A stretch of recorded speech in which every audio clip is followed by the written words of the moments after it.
Welcome to Fat Man Beyond. It's me, Kevin Smith. I am Marc Bernardin. Hi. Hey! Oh. That's our Muppet intro. Hey! Muppet arms going on. How's everybody doing, man? We were supposed to do this 24 hours ago. Better snake than lever, as they say. We're doing it tonight on a Sunday. However, heads up, because we had Emma Caulfield was going to be on yesterday, but then I guess this morning she woke up not feeling that well, so she's not going to be on tonight. So it's just me and Marc, kids. It's old school.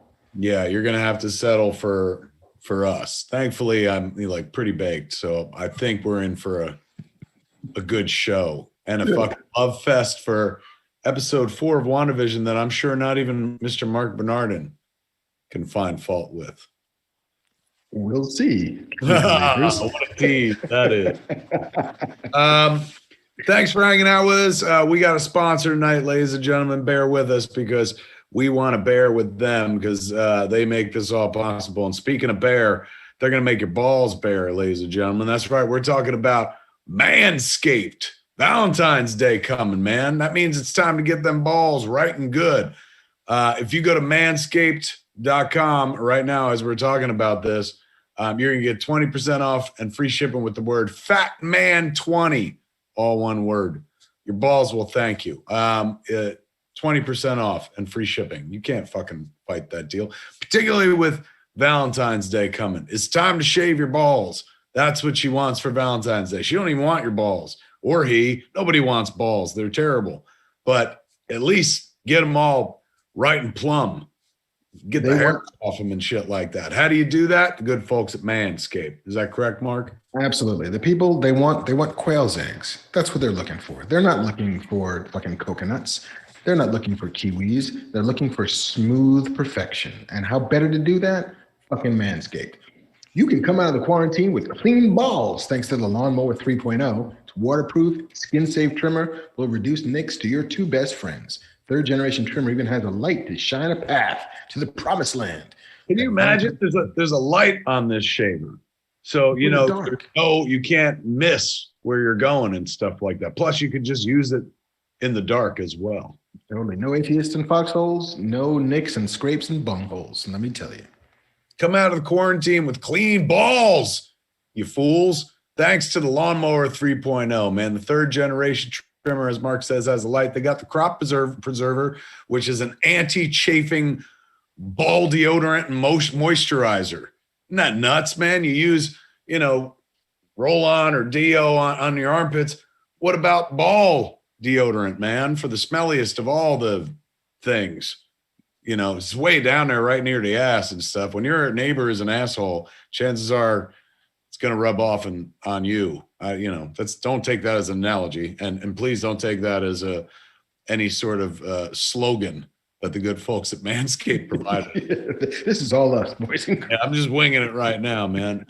You wanna keep it fresh down there, so you can use the crop preserver, man. And they also got crop reviver, which is ball toner spray. That's if you're on the go. See, the deodorant, it's like you stretch them out and you put it up and down it and stuff.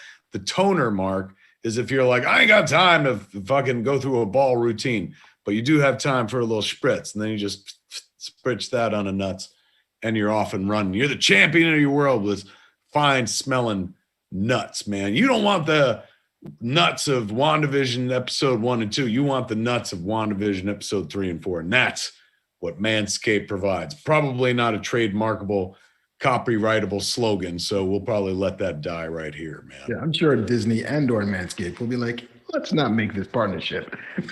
Between WandaVision. It'd be silly not to, man. Smooth as the Vision's head. Absolutely. Or just hex the hair away with Manscaped.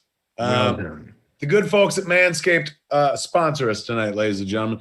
Thank them by going to their site and getting the set 20% off and plus free shipping with the code FATMAN20. All one word, ladies and gentlemen. Capitalized, it looks like. I don't know if it's case sensitive. But you go to Manscaped, MANSCAPED.com, man. It's 20% off with free shipping at manscaped.com. And use the code Fat Man 20. Hell yeah. Valentine's Day, man. Get those I Heart Clean Balls. Manscaped.com. There, they can have that one for free. I heart clean balls. I Heart Clean Balls. Thank you to the good folks at Manscaped for sponsoring tonight's episode of Fat Man Beyond. How you been, Marc?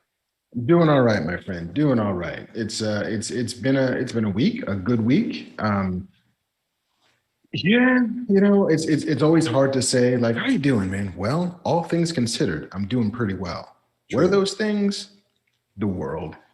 If you can just slide aside the sort of steady low grade awfulness of the last year and change, because we're coming up, it'll be, I think, March is like the full year of living like this. And so we're getting there, but I feel good.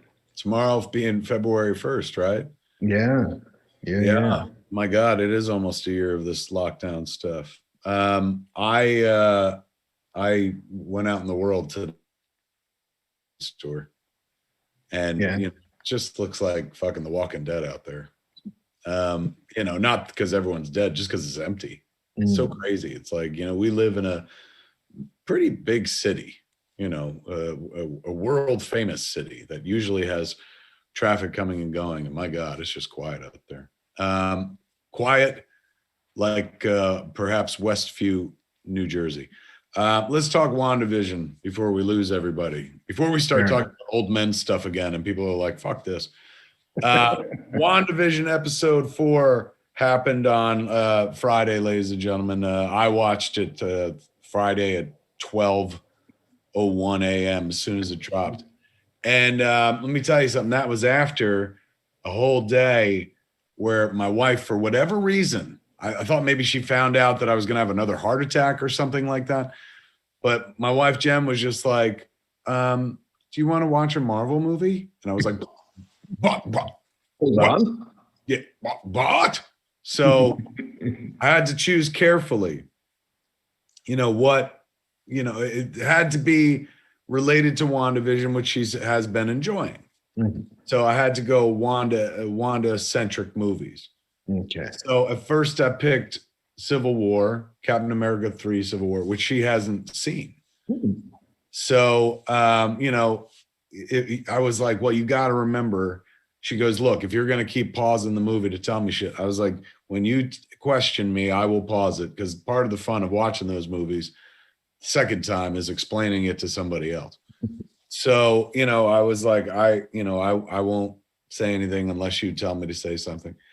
And she was engaged. She wasn't like tolerating and shit. And every once in a while I had to be like, you don't understand, man. Like, you saw Endgame and you saw all the heroes together. But at one point, this was the most amount of heroes we'd ever seen in one movie. And they were fighting each other. And she was like, I don't like when they fight. I'm like, good.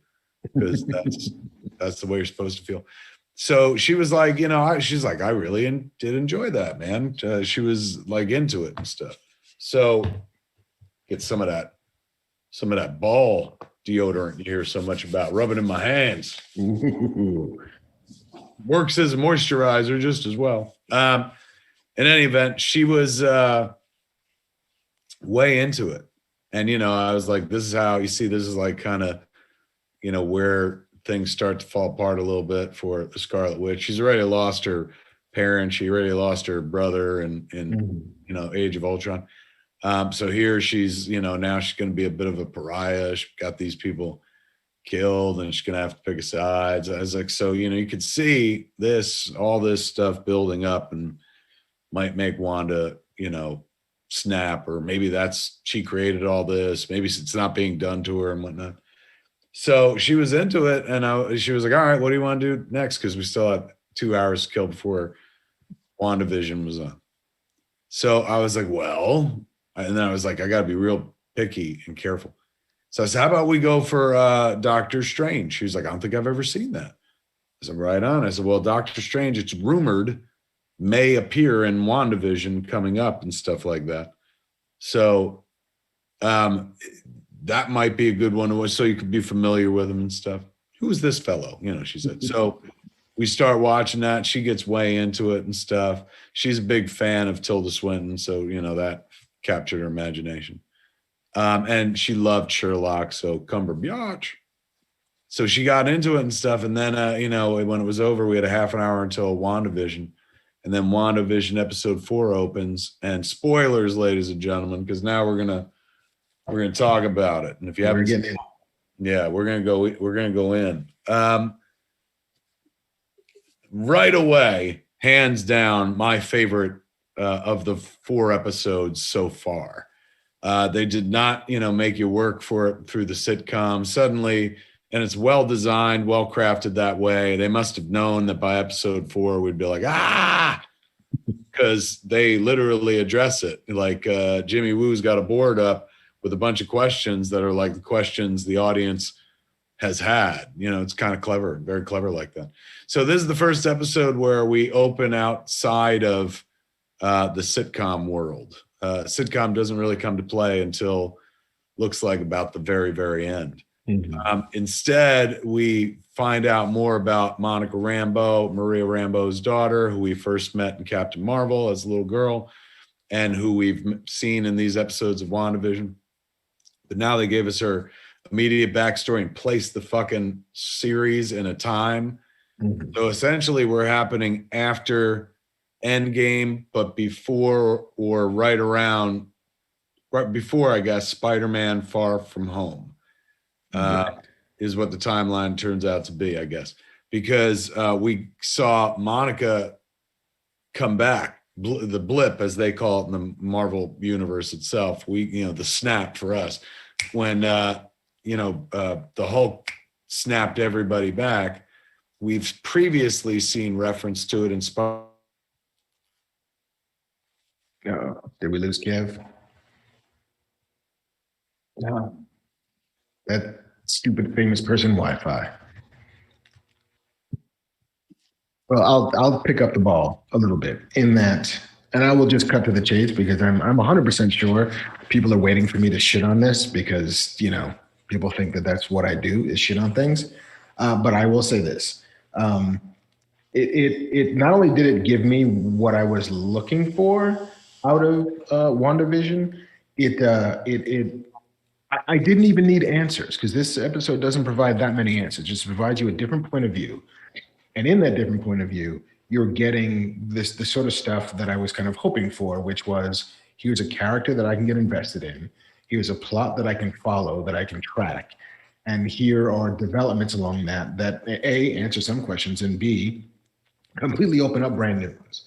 And so the sort of Monica Rambeau story is the one that I'm interested in now. And yes, I understand that Wanda and Vision are title characters of the show.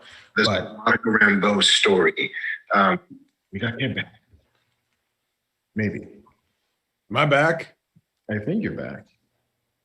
I don't see me. I see a weird version of you in 2 screens. Ooh. Oh my God, I think I'm back. No, I'm back. Yeah. I don't know what the fuck happened, man. I guess I was just talking too much. Fucking Zoom tossed me off. Yeah, that famous Wi-Fi. Dirtier than I fucking meant it. Yes, my famously bad Wi-Fi. This was the episode where we got to meet Monica and watch what happened when she came back. Right away, when the episode begins, and all of a sudden you're hearing her voiceover from, or not her voiceover, but people talking about her from Captain Marvel dialogue. And then you hear Brie Larson, call her like Captain Trouble or whatever the fuck, Lieutenant Trouble. And then she wakes up and she's this unsnapping back in.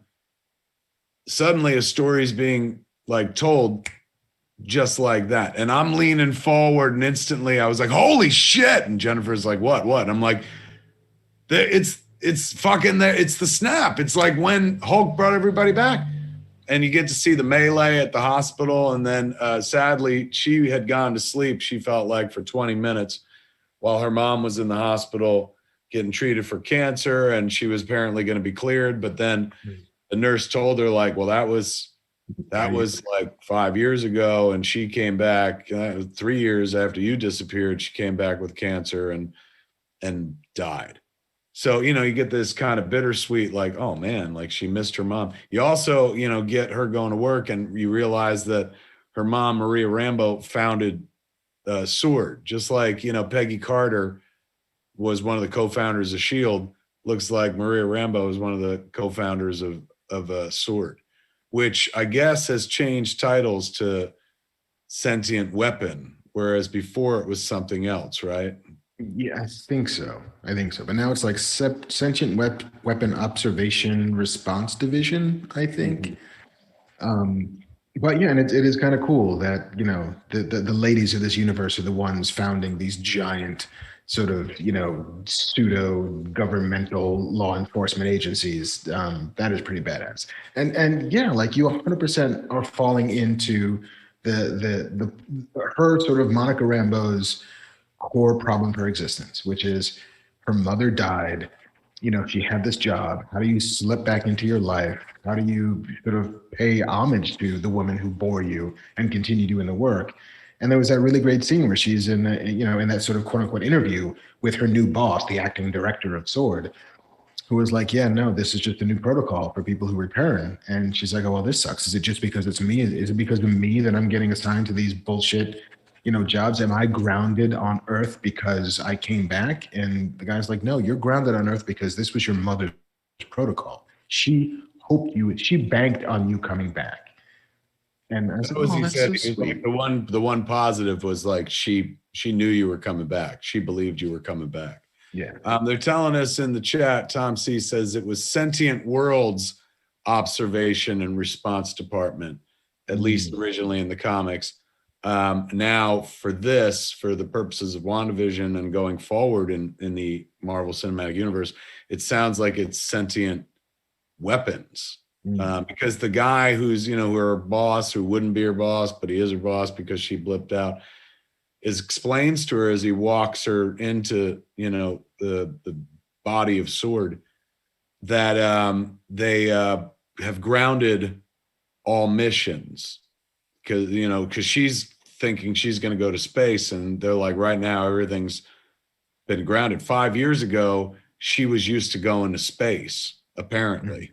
And now 5 years, like after the blip, they're not letting people go. Now, when he said, like, we're concentrating now on the quantum and blah, blah, blah, unmanned missions, that smells like Fantastic Four, doesn't it? I mean, it Like, smells Fantastic Four and also smells, Quantum Realm, Van Dyne, kinds of bullshit that way totally. too. But it smells like they had shut down like manned missions. And now it feels like somewhere in there, it feels like the Fantastic Four lies. Whether it's like, they're not going to send them into space, but instead go into the quantum realm or whatever the fuck, but it smells like it seemed like an unnecessary scene until you really started looking at the dialogue, and then or not an unnecessary scene, but unnecessary dialogue until you really start thinking about it, going like, wait a second, man, like maybe this is kind of just sowing the seeds for like what is a manned mission for Sword. And if so, is one of those missions send them into outer space as they've been to outer space before. This also kind of points to, I guess, remember at the end of what was it? Spider-Man Far From Home, when we saw Nick Fury up on a space station. So I guess that's Sword, right? Like, well, he's on a Kree space station. Right. But I mean, it sounds like last time we saw him with the Skrulls, not Kree. Yeah, Skrulls, my With bad. the Skrulls was in the 90s, and then in Far From Home, his Skrull buddy and the Skrull lady were pretending to be him and Peter. Well, yeah, but him and Maria. Meaning Nick Fury has been off in space since he got back from the blip, because was he in Endgame? He's there for the funeral. That's it, right? That's it. Which theoretically that could have been a Skrull at the funeral. It all feels connected somehow. In the Marvel universe, isn't there like a satellite? They have a Justice League moon base or satellite kind of, isn't it called Peak or something like that? Could be that they're all fucking connected. Maybe that's where he was, because they haven't really explained that part yet. Not at all. And it's unclear whether or not this Secret Invasion TV show will get into that, because that's all Nick Fury and the Skrulls, which sounds like a boy band from the 60s. The hottest boy band. No, Nick Fury and the Skrulls. So Maria goes back to work at Sword, and her boss is like, nobody's going to space, but we got something going on in fucking New Jersey. And damn, if I wasn't like filled with Jersey pride, Jersey represent, as I was like, it is New Jersey. Like the fucking thing's taking place in New Jersey, man. Like New Jersey is in the Marvel universe, of course. Yeah, I mean, and not the first time. It seems like we come back to New Jersey more than once. That's true, man. Remember, like that's where Captain America trained and stuff like that. So it was, they basically, this episode was them telling a parallel story to the first 3 episodes that we watched, right? And how like Monica wound up in that world as Geraldine. They brought her in to take a drone and go investigate. And drone was kind of painted like Captain Marvel colors. And she sends the drone into Westview, and the cops outside of Westview are like, there is no Westview. We're from Eastview, but I never heard of a Westview. And then her drone disappears, and she's like, that's fucked up. And her and Jimmy Woo, who was able to pull the card. That was my favorite little thing. Nice like piece character of development. Nice piece of continuity.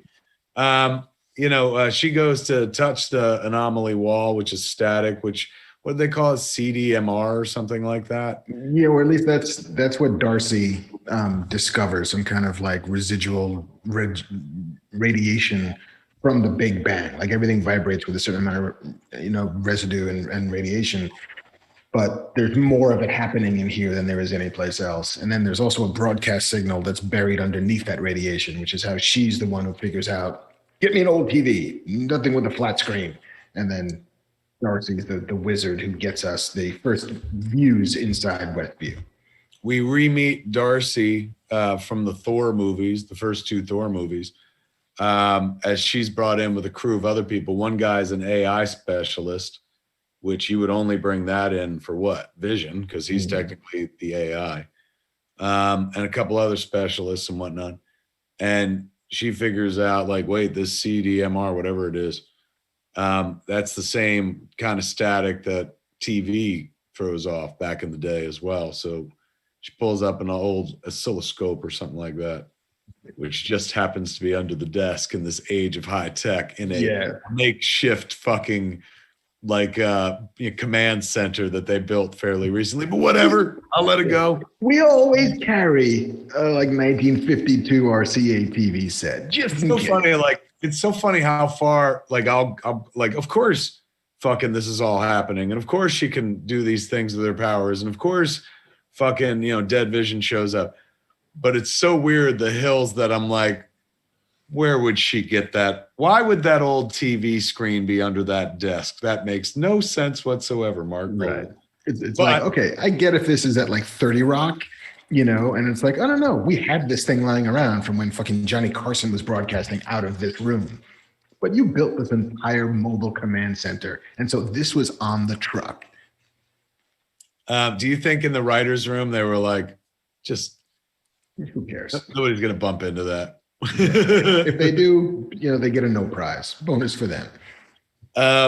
She Darcy's the first one to tune in and see that there is a sitcom happening. So the people outside of Westview, the Sword Initiative, the command center, are now like us, people who are like, what is this? So much so that they're like, this is the universe has made a sitcom with 2 Avengers and shit. Like they have the same questions we do.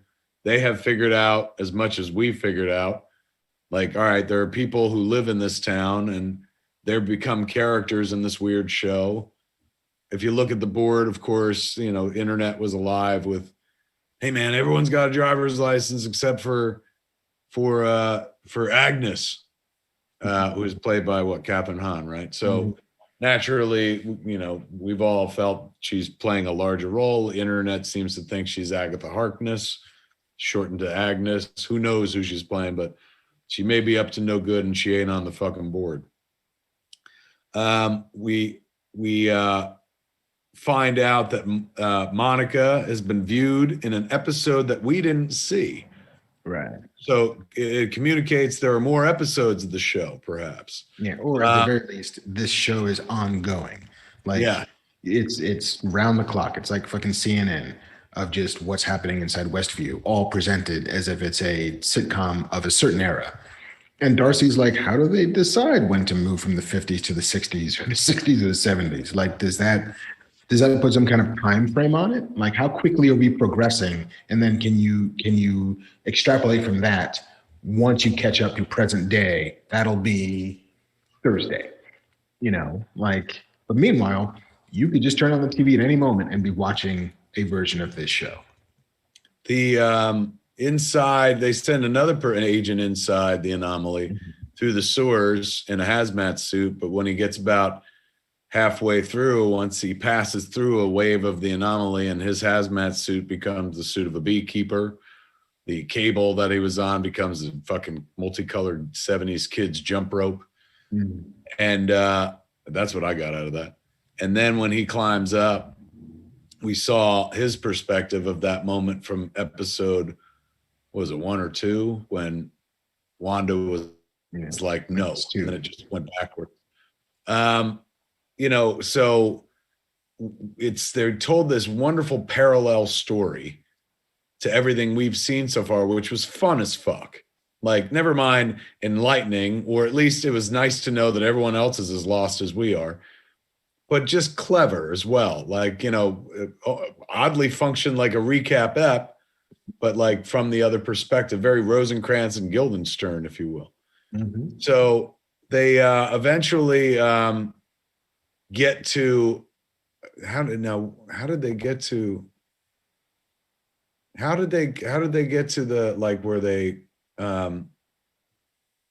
shifted to, they're watching the episode and there's a glitch, like, and Darcy has caught this a few times, that there's a glitch. And in the 70s episode, there all of a sudden somebody goes, did she just say Ultron?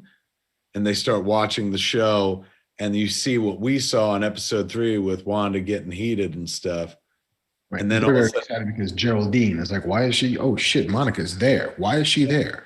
And then all of a sudden it just stopped and jumped credits to the credits, you know, and then Darcy was like, that's happened before and stuff. And meanwhile, the show took us back to that moment from last episode where we got to see what Wanda did to Geraldine / Monica by that point.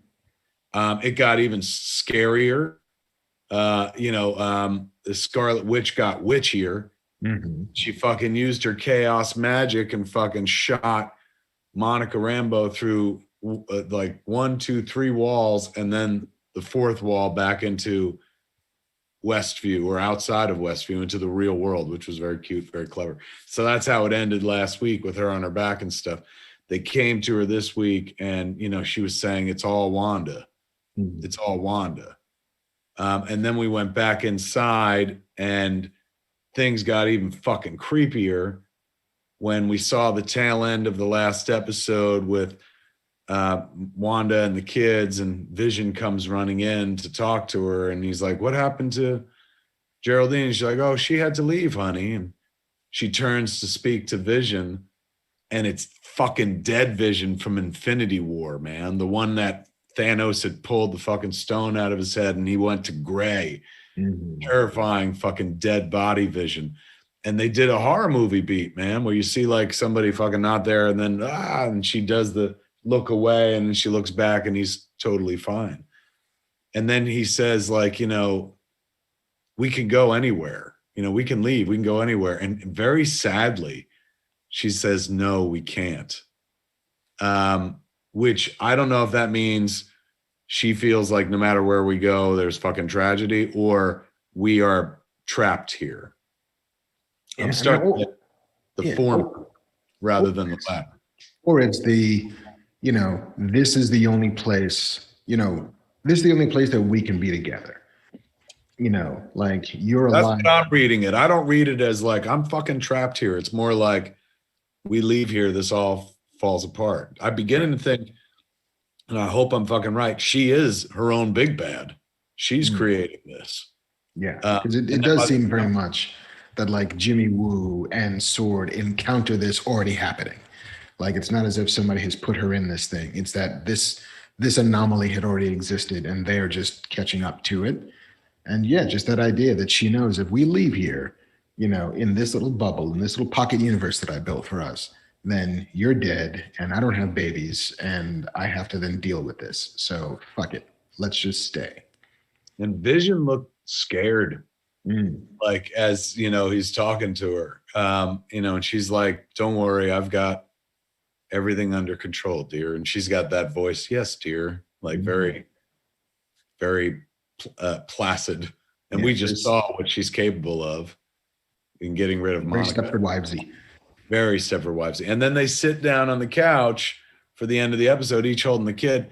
And it feels like Vision looks dead into the fucking camera at us. Like at one point kind of looks over at her scared and then just kind of looks at us like, oh, fuck. Fantastic episode. Instantly went back and rewatched it, at fucking 12:30, till 1 a.m. Because this, like I said last week, this is the fucking show that I came to see. And now, they're able to do an episode so good that it improves the first 2 episodes for me, where I'm like, yes, because they gave us some backdoor information of what was going on at the same time, which sounds sexier than I meant it. So I absolutely loved this episode, man. And even the wife, who again, like not a dyed-in-the-wool Marvel person like me, but is now becoming more Marvel open and Marvel accepting and counts herself as a flat-out WandaVision fan. She too was just fucking like, holy shit, this is good. This is now beyond fandom. This motherfucker could work for like people that don't know this world very well. They're telling their own fucking extended movie the way you would go see it at a fucking theater. And it's just, we're lucky enough to devour it in these little chapters and shit, but it's working now. Like, it's not like it wasn't working before, but holy shit, you could see it coalescing, man. And what we keep hearing is the next episode is a mind fuck. Like we're going to get a lot of information. The trailer for this next episode shows like some shit in it where you're like, I haven't seen that footage before. What the fuck is happening there? Including Vision, like getting to the end of the Westview anomaly, like the wall that Monica went through and stuff. So, my only complaint about this show is that, come on, man, fucking Fridays, like just dump the rest, man. Like it's, I know you got a plan and shit. And I know it teaches us discipline. And you and I grew up in an age where this was normal. So I should be easily accepting this, but I have not been this anticipatory for a fucking show since Mandalorian. Disney Plus crushing it, man. Like if this is the future, fuck it. I'll live in my house forever if they keep doing this. And if they keep handing off one series to the next, like Mandalorian ended and then fucking WandaVision started. WandaVision's going to end, Falcon and Winter Soldier's starting, and fucking that ends. They're handing off to Loki, man. Just keep doing that for like 30, 40 years until I drop dead.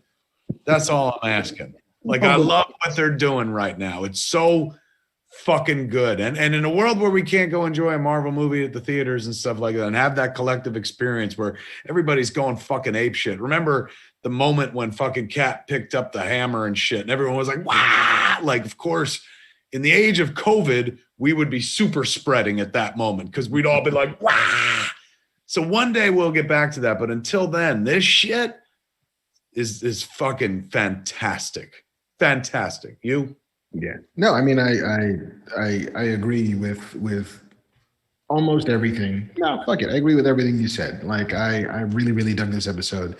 My single lone concern going forward is I now don't want to leave the Monica story because I think that that's really important now. Once you establish that, like, I hope it finds a way to be telling these two stories in tandem.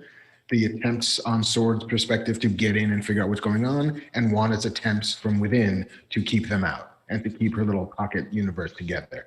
And then Vision's attempt, maybe within all of that, to realize that something's wrong in Denmark. Something's rotten in this particular corner of Denmark. And I don't feel good about this because it seems like he's the one inside who's scratching at the reality of like, hey, Wanda, did that? Wanda. You know, That's Bettany right there, man. Bernardin's Bettany. It's the only word I can say that makes me freaking Paul Bettany. Wanda.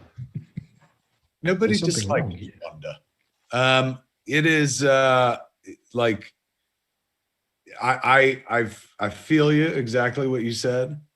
I can't imagine, like, you know, we're getting, even in the preview for next week for episode 5, we're seeing a sitcom, like what looks like the 90s sitcom, you know, but we're also seeing Sword story as well. I bet you it is balanced between the two at this point. God, I hope it's what you said it is. And I've also been like, you know, of course, a lot of people are always like, have been saying since it began, oh my God, what if this is House of M and this is how we get mutants? Because at the end, it's a reverse House of M, and instead of no more mutants, she just says fucking mutants or whatever the fuck.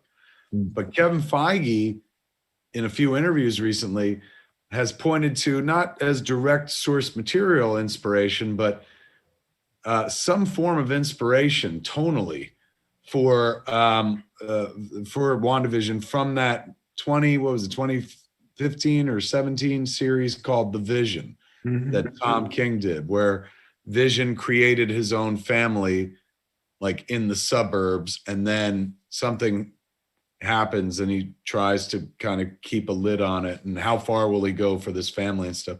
And you know, there's very little Wanda in it, but apparently like Kevin Feige was seeing like the covers of these books on his desk, and it got his wheels turning, you know, and kind of, so even though they didn't adapt that story directly, there's, you know, as they do with the Marvel Cinematic Universe, they take flavors from a bunch of stories that you've read over the years, and it seems like the Vision has been served a bit as deep inspiration, if not story inspiration. Yeah, no, I believe it. Like the same thing with Civil War. You know, like the Civil War of the comics is fundamentally not the Civil War of the movies, but there's definitely some source material inspiration from those books to be like, okay, well, no, it's not going to be about a Mutant Registration Act. It's not going to be about a superhero registration act. It's going to be much more elemental, but it's still going to end with a big fight between Cap and Iron Man. Here's Danny Mirabal in chat had this fucking thought, and I doubt it, but I mean, this is the fun of fucking this. Imagine if this is it. He goes, do you think Chiwetel, how do you say the last name? Ejiofor is the big bad? He did say everyone has a price to pay. Do you remember him at the end when he was like too many sorcerers? When in the cut, you know, the fucking post-credit scene in Doctor Strange? Wouldn't that be amazing if it was fucking Mordo against Wanda? Like, I mean, my hat's off to Danny for connecting the two. I don't think that's where we're headed, but like, they better not leave him behind, because he was such an integral part of Doctor Strange. And Doctor Strange in the Multiverse of Madness sounds like it's shaping up to be this fucking funhouse ride and stuff. But there is the Mordo story that they still have to fucking go back to, because I thought that was dope at the end, where he was just like fucking too many sorcerers, and the idea was he was going to go out and start taking them out and shit. Oof, that gave me chills. This cat said here, I saw something that was they said I forget who it was, I can't see it, but in House of M, Wolverine was the one going around waking people up.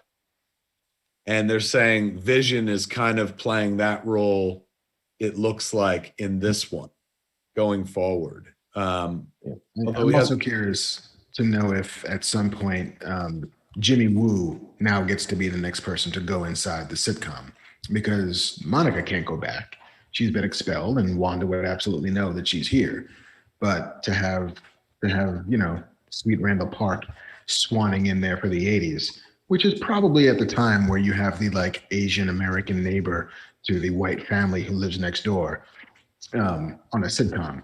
That could be kind of fun too. Like give Jimmy Woo his shine. He's shown brightly in this episode. Him and Darcy, two. I mean, would you call them third tier, fourth tier characters from from the movies, their respective movies? Like, if Thor, is your top tier and Jane is your second tier, Darcy's got to be. Well, I mean, Loki is second or third. Darcy's kind of like third or fourth in the movie. Yeah, I mean, if Selvig is like third tier, then Darcy is like exactly. Ooh. Darcy went from like comic relief to major player, still being comic relief, but like how awesome that these shows allow them to take characters that aren't the big fucking seven or whatever and focus a light on them, man. Like now I'm sitting there going like, yes, I want to know everything about WandaVision. I want to get to the end, but I'm also like, I'll take a Monica Rambeau show now. Mm-hmm. Like, let's go back to the movies. What is she going to do there and stuff? We know in the comics, she eventually becomes Captain Marvel. Who knows if they're heading in that direction? But if she's, already got involvement with space, she has the line to her boss at one point where, she was like, there have always been threats out there. And she was like, and friends too, because she knows the Skrulls. She come up with the Skrulls and stuff from the 90s. So same thing with Jimmy Woo, man. Like, a character that in Ant-Man is like fun mini bite, but suddenly brought front and center and turned into something even more viable and whatnot. It is so weird. Like, I'm sure Kat Dennings was like, all right, well, now that they've, gotten rid of Jane Forster, like, I'm out of the Marvel movies. And suddenly she's like, I am fucking epicenter for like the next phase and probably one of the most important Marvel projects like since fucking Endgame, which is like to not be one of these broke girls. I want a job. Yeah, man. Oh, like, fuck. Could you imagine? Like in my world, I call up people after 10, 15 years and be like, hey, you want to be in a Jane Silent Bob movie? And they're like, oh, yeah, all right. Could you imagine if you got called up to be like, hey, man, this is Marvel. This is Kevin Feige. Come be the lead in one of our fucking shows. Like, what a dream. I look forward to, with great anticipation and eagerness, episode 5. Yes, sounds like we're gonna go watch that fucking teaser. We'd share it here, but naturally they'd throw us off the fucking internet. I don't know why we're not allowed to do. Everyone else can do YouTube, but us. Yeah. Even on YouTube and shit. But go look for the spot that went up like 2 days ago, and it's kind of for episode 5, in promotion of episode 5, if not the whole series. And it's a lot of like, it's called Visionary. It's a review spot, but they got new footage in it that got me like, so now we've caught up, right? We're starting to see all the footage they've fed us for the entire first quarter of the campaign. So they can't keep showing us that stuff. So now they're going to start adding on new with every spot. And they seem committed to making new spots every week. So as somebody who loves to have shit spoiled for him and whatnot, my wife's always like, why would you watch that? We can just see it next week. I'm like, because I want to fucking know. I need to know what I'm looking forward to and shit like that. I need something to get me out of this fucking bed in the morning. God damn it. She don't take too kindly to it, but now she understands because she's a WandaVision fan, just like me. I will say that WandaVision episode 4 was the second best thing I watched this week. Oh shit! What was the first? There's this. It's a thing that I don't want to describe too much because the more you describe, the lesser experience it is when you watch it. But it's an hour and a half kind of movie on Hulu called In and of Itself. It's kind of a one-man show by a fellow named Derek Delgaudio, who's a magician, I think, by trade. And a storyteller, at least to look at this special. But it's a filmed version of a stage show that he put on for like a year and a half. Frank Oz directed this version of it. Yoda, Miss Piggy, Frank Oz? Yoda, Miss Piggy, Dirty Rotten Scoundrels, what about Frank Bob, Oz. Dirty Rotten Scoundrels, Frank Oz? But I will say that it is the most moving thing that I've seen all year. And I watched Ted Lasso, which was very, very moving. And as a storyteller, it was revelatory and remarkable. And I can't say much more about it beyond it's a dude on a stage who occasionally does magic. But the key to magic is distraction. And usually a magician will find different ways of like moving your eye where he wants you to move it and keeping you from, taking your eye off the ball so he can do some shit to it. And a lot of times magicians use story to help do that. But this guy deploys emotion as his distraction and also as the core of what this story is. I cannot recommend it highly enough.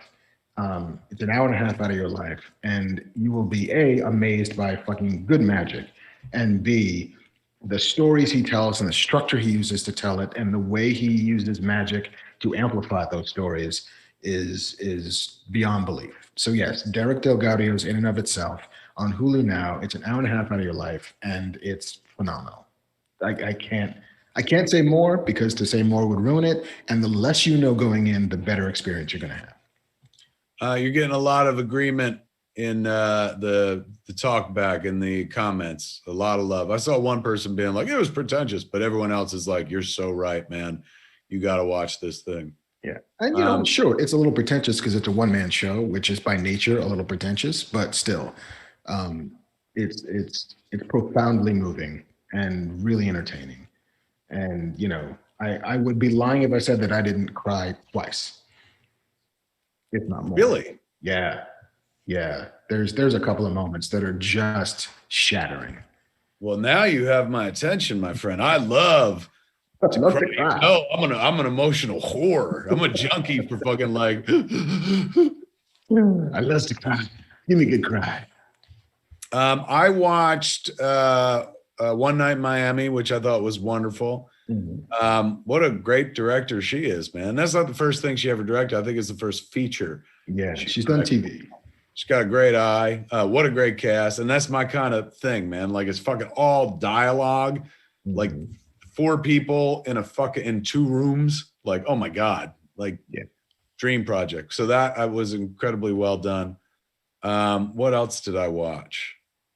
God damn it. I did watch something. Oh, you know what this ain't anything new, but have you ever watched, it's on YouTube. This guy has a show called All Gas, No Brakes. No.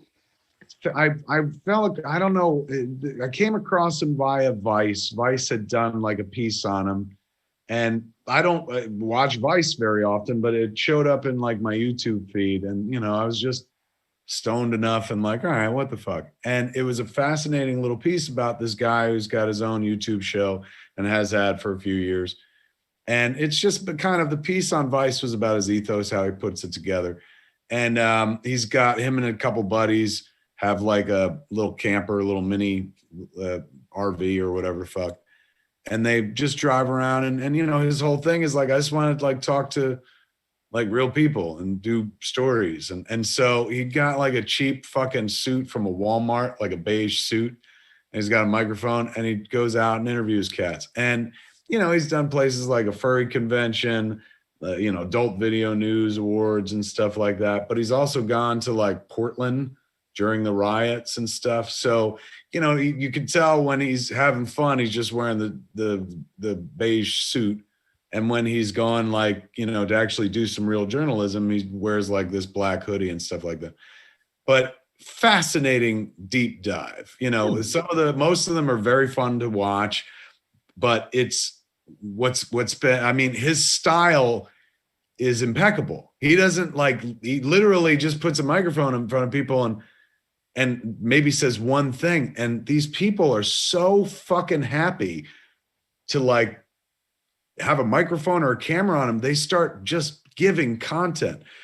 One of the shorts was he went to a flat earth convention.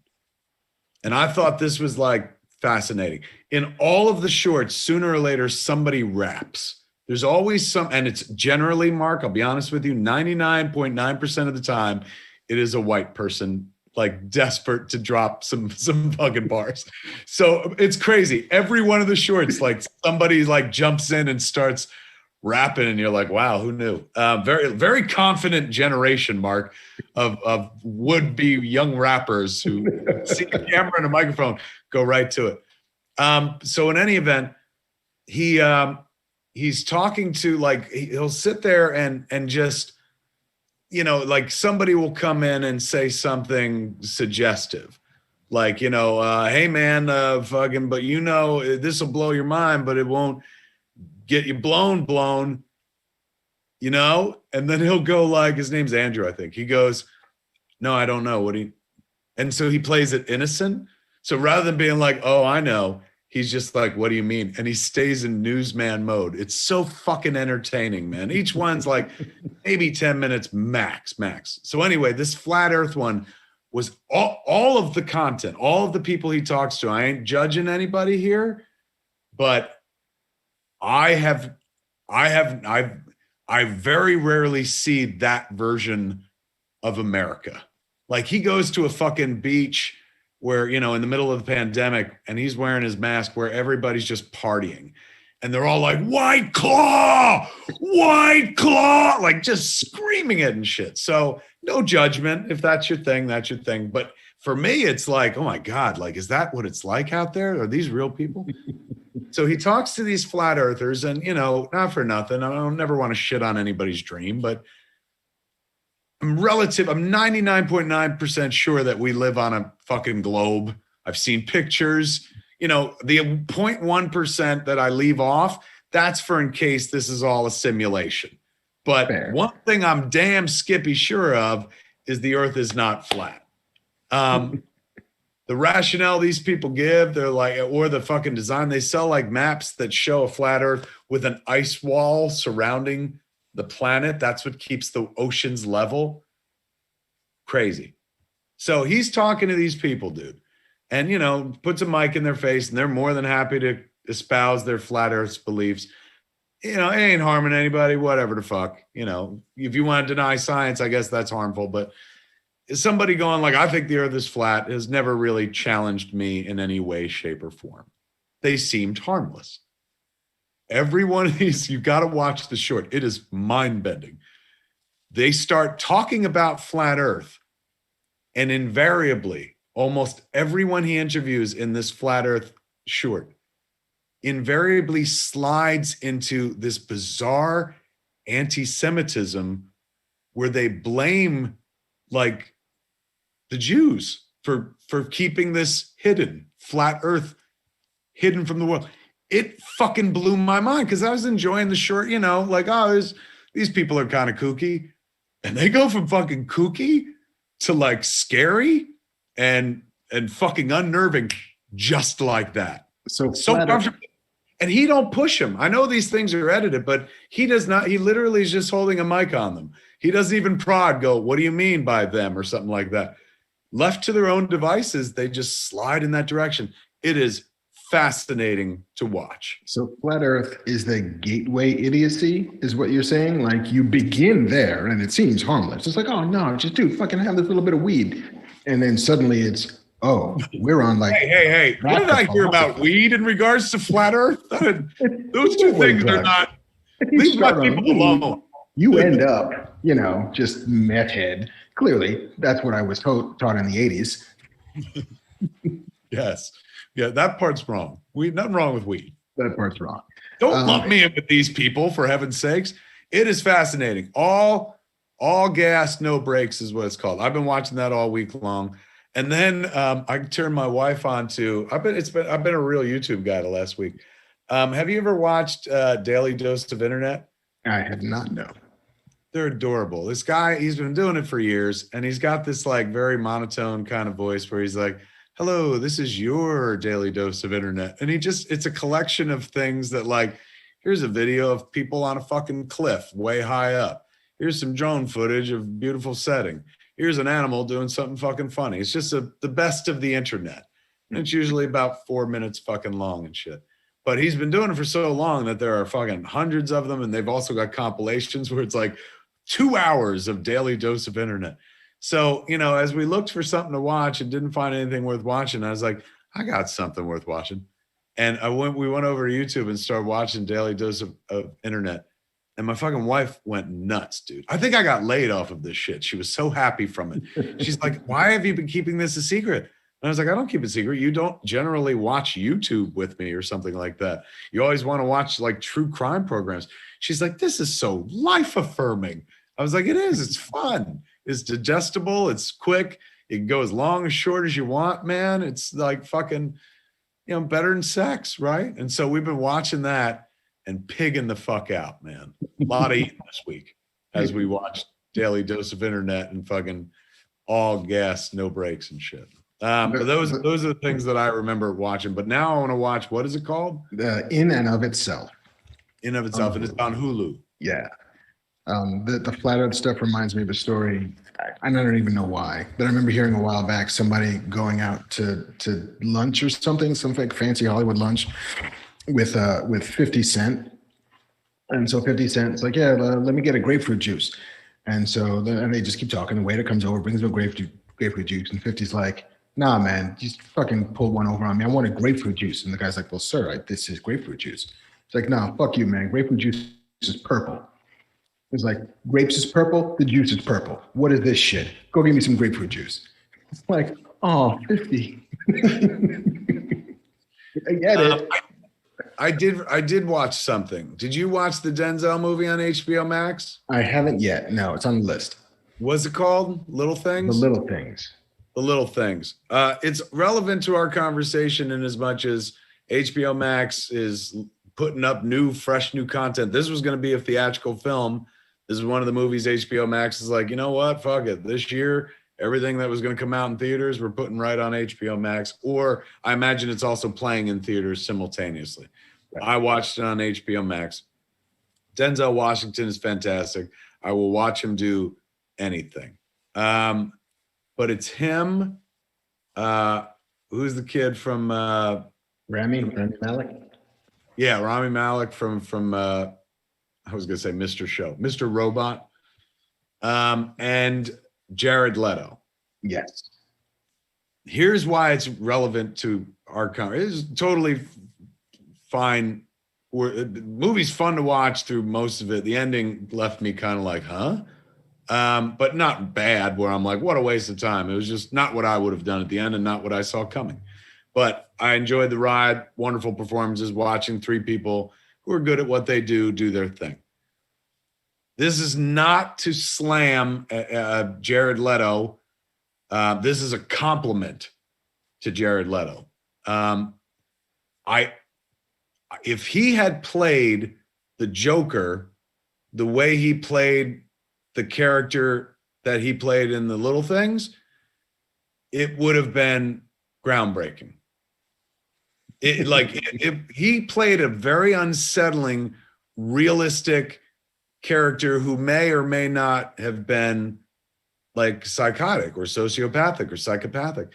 And I was so impressed by his fucking performance. Somebody said he put on some weight. He looked like he was wearing a fake belly to me, but somebody's like, he put on 70 pounds. I was like, that's what he looks like with 70 extra pounds. But so he did a little bit of the physical transformation. I think he had some falsies in, some fake teeth. I think because he had some, I don't remember him having, I mean, Jared Leto is a fucking beautiful human being, right? Like just gorgeous to look at. This guy, he put some makeup on, some bad teeth. But his unsettling performance, like if he had done that for the Joker and Suicide Squad, would have, like, people would be like talking about that performance and with reverence, hushed reverence. I was not I was not put off by what he did in Suicide Squad. I thought his Joker was a choice and at times fun to watch. But if he had done this, they would have given him awards. He's fucking creepy in The Little Things, man. And all I could think of as I watched the flick was like, that's your Joker right there, man. I bet Denzel is essentially playing old Batman in the movie. It's a good flick. It's worth watching. The ending is a little like, huh? But I thought it was a good flick. Excellent. Speaking of HBO Max, the trailer for Godzilla versus Kong dropped this week, which made me so happy.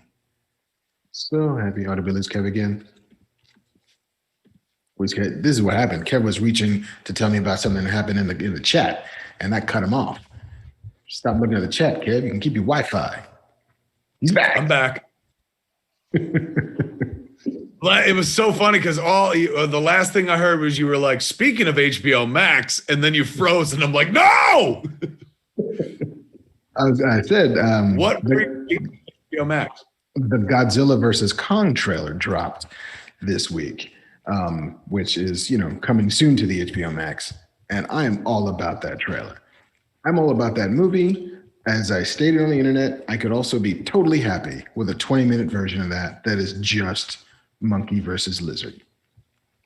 I rode on your coattails with that tweet because I wholeheartedly agree. As a kid who grew up watching the 4:30 movie and whatnot, I've seen them balance the human and the monster story for years. And, in this age of the monsters, there's no disrespect to anybody who acts in these movies, but I'd pay double if you showed me the 20, 30-minute version of that movie that's just them beating the shit out of each other. Just giant special effects. Now, there's some people on Twitter raised very interesting points about how Godzilla and King Kong were both human stories, were created as, allegories to tell larger stories about humanity. In the case of Godzilla, it's about, man's fucking mastery of the atomic, which suddenly could go wrong and whatnot. And in the case of King Kong, it was imperialism moving in and being like, hey, we're here, and fucking taking away people's way of life and stuff like that. Human allegory stories where the humans are very important. And, I would never say that about King Kong. Like, oh, you can take the humans out of King Kong. I just want to watch King Kong. I'd watch all of King Kong, especially with the human parts. But in a King Kong versus Godzilla movie, I don't give a fuck about what humanity has to say. You kidding me? I can watch human beings say shit all day long. Fucking, I got the internet, man. I can watch people talking. All I want to see is the spectacle. So when I saw your tweet where you're like, I'll pay for the short version, I was like, I want to live in your world, Mr. President, President Bernardin. The world where they're like, yeah, you can have the story if you're into that shit. But if not, here's the fucking cut down and we'll charge you more for it. Same way, like, you fucking go to a restaurant and if you order like fancy food, which usually has less, like let's say you go to a vegan joint, you're ordering something, don't have meat and cheese. Meat and cheese are the most expensive things on a restaurant menu, but somehow they'll charge you more for giving you fucking less. I am willing to pay more for less, man. Now, it's HBO Max, so I'll be fucking streaming through the human story if I feel the need. But just for going forward in this world, because the studios need to hear this. In a world where it's like, I got to make a bunch of fucking money fast. You could put out two versions of the movie. One screen has the 2-hour, 3-hour, whatever the fuck you want to do. The other screen, half-hour versions of just all monster kicking ass, charge double, and you're doing easily 3 times the amount, 4 times even, the amount of shows that you would normally be doing with a 2-hour plus movie. I guarantee you, it may not be the biggest of the box office, but there are a bunch of us that would pay for that. I know I'm arguing for something. We're never going to go outside again by the looks of it and shit. But if it ever happens and the studios are like, can we make some money fast? Like 2 versions of a monster movie. One with the boring human story. One all fighting action. Charge me more. I'm happy to do it. Yeah. Or not for nothing, but Pixar manages to make completely wall-to-wall animated movies that are just about the fucking monsters. So give me that. Like, give me the Raid version of Godzilla versus King Kong, where the story is crazy fucking simple. Godzilla's coming to Skull Island. He wants something, and Kong's got to stop him. 2 hours later, we have a winner. We don't need a lot of fucking narrative buffering to get into that. I just want to see giant things punch each other, and I'm good. I mean, be very simple fan. In chat, Victor Venn Diagram says, so Kev wants the Michael Bay cut of Godzilla versus Kong. No, that would be confusing. I wouldn't know who was fighting who. I never know what's going on in those Michael Bay movies. What I'm looking for, I think, is, you know, like, because somebody was like, well, do you want that? Russell Cook says a compilation for monsters. Yes, that's what I'm looking for. Just the Boogie Nights cut. Just give me nothing but the fucking money shots. Yet oddly enough, I don't feel this way about superhero movies. Like I'm more than content to watch them, you know, slug it out and shit, but I also love the human story. But it's just when it comes to the monster movies, like, fuck a human story. You know what I'm saying? Like, humans did their thing. They ruined everything and created monsters there. That's all I need to know.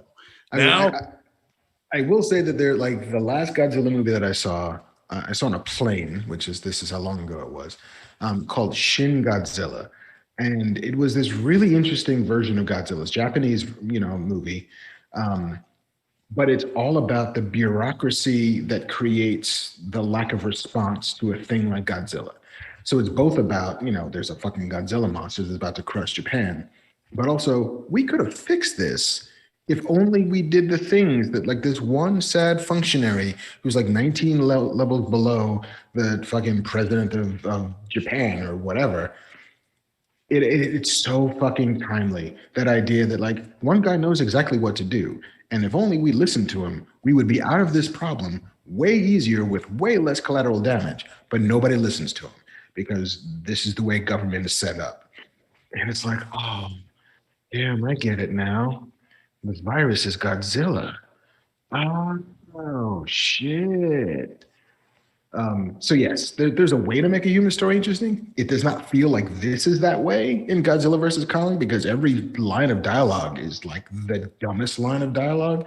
I don't know who wrote it. My apologies. I'm sure they picked the dumbest lines for the trailer.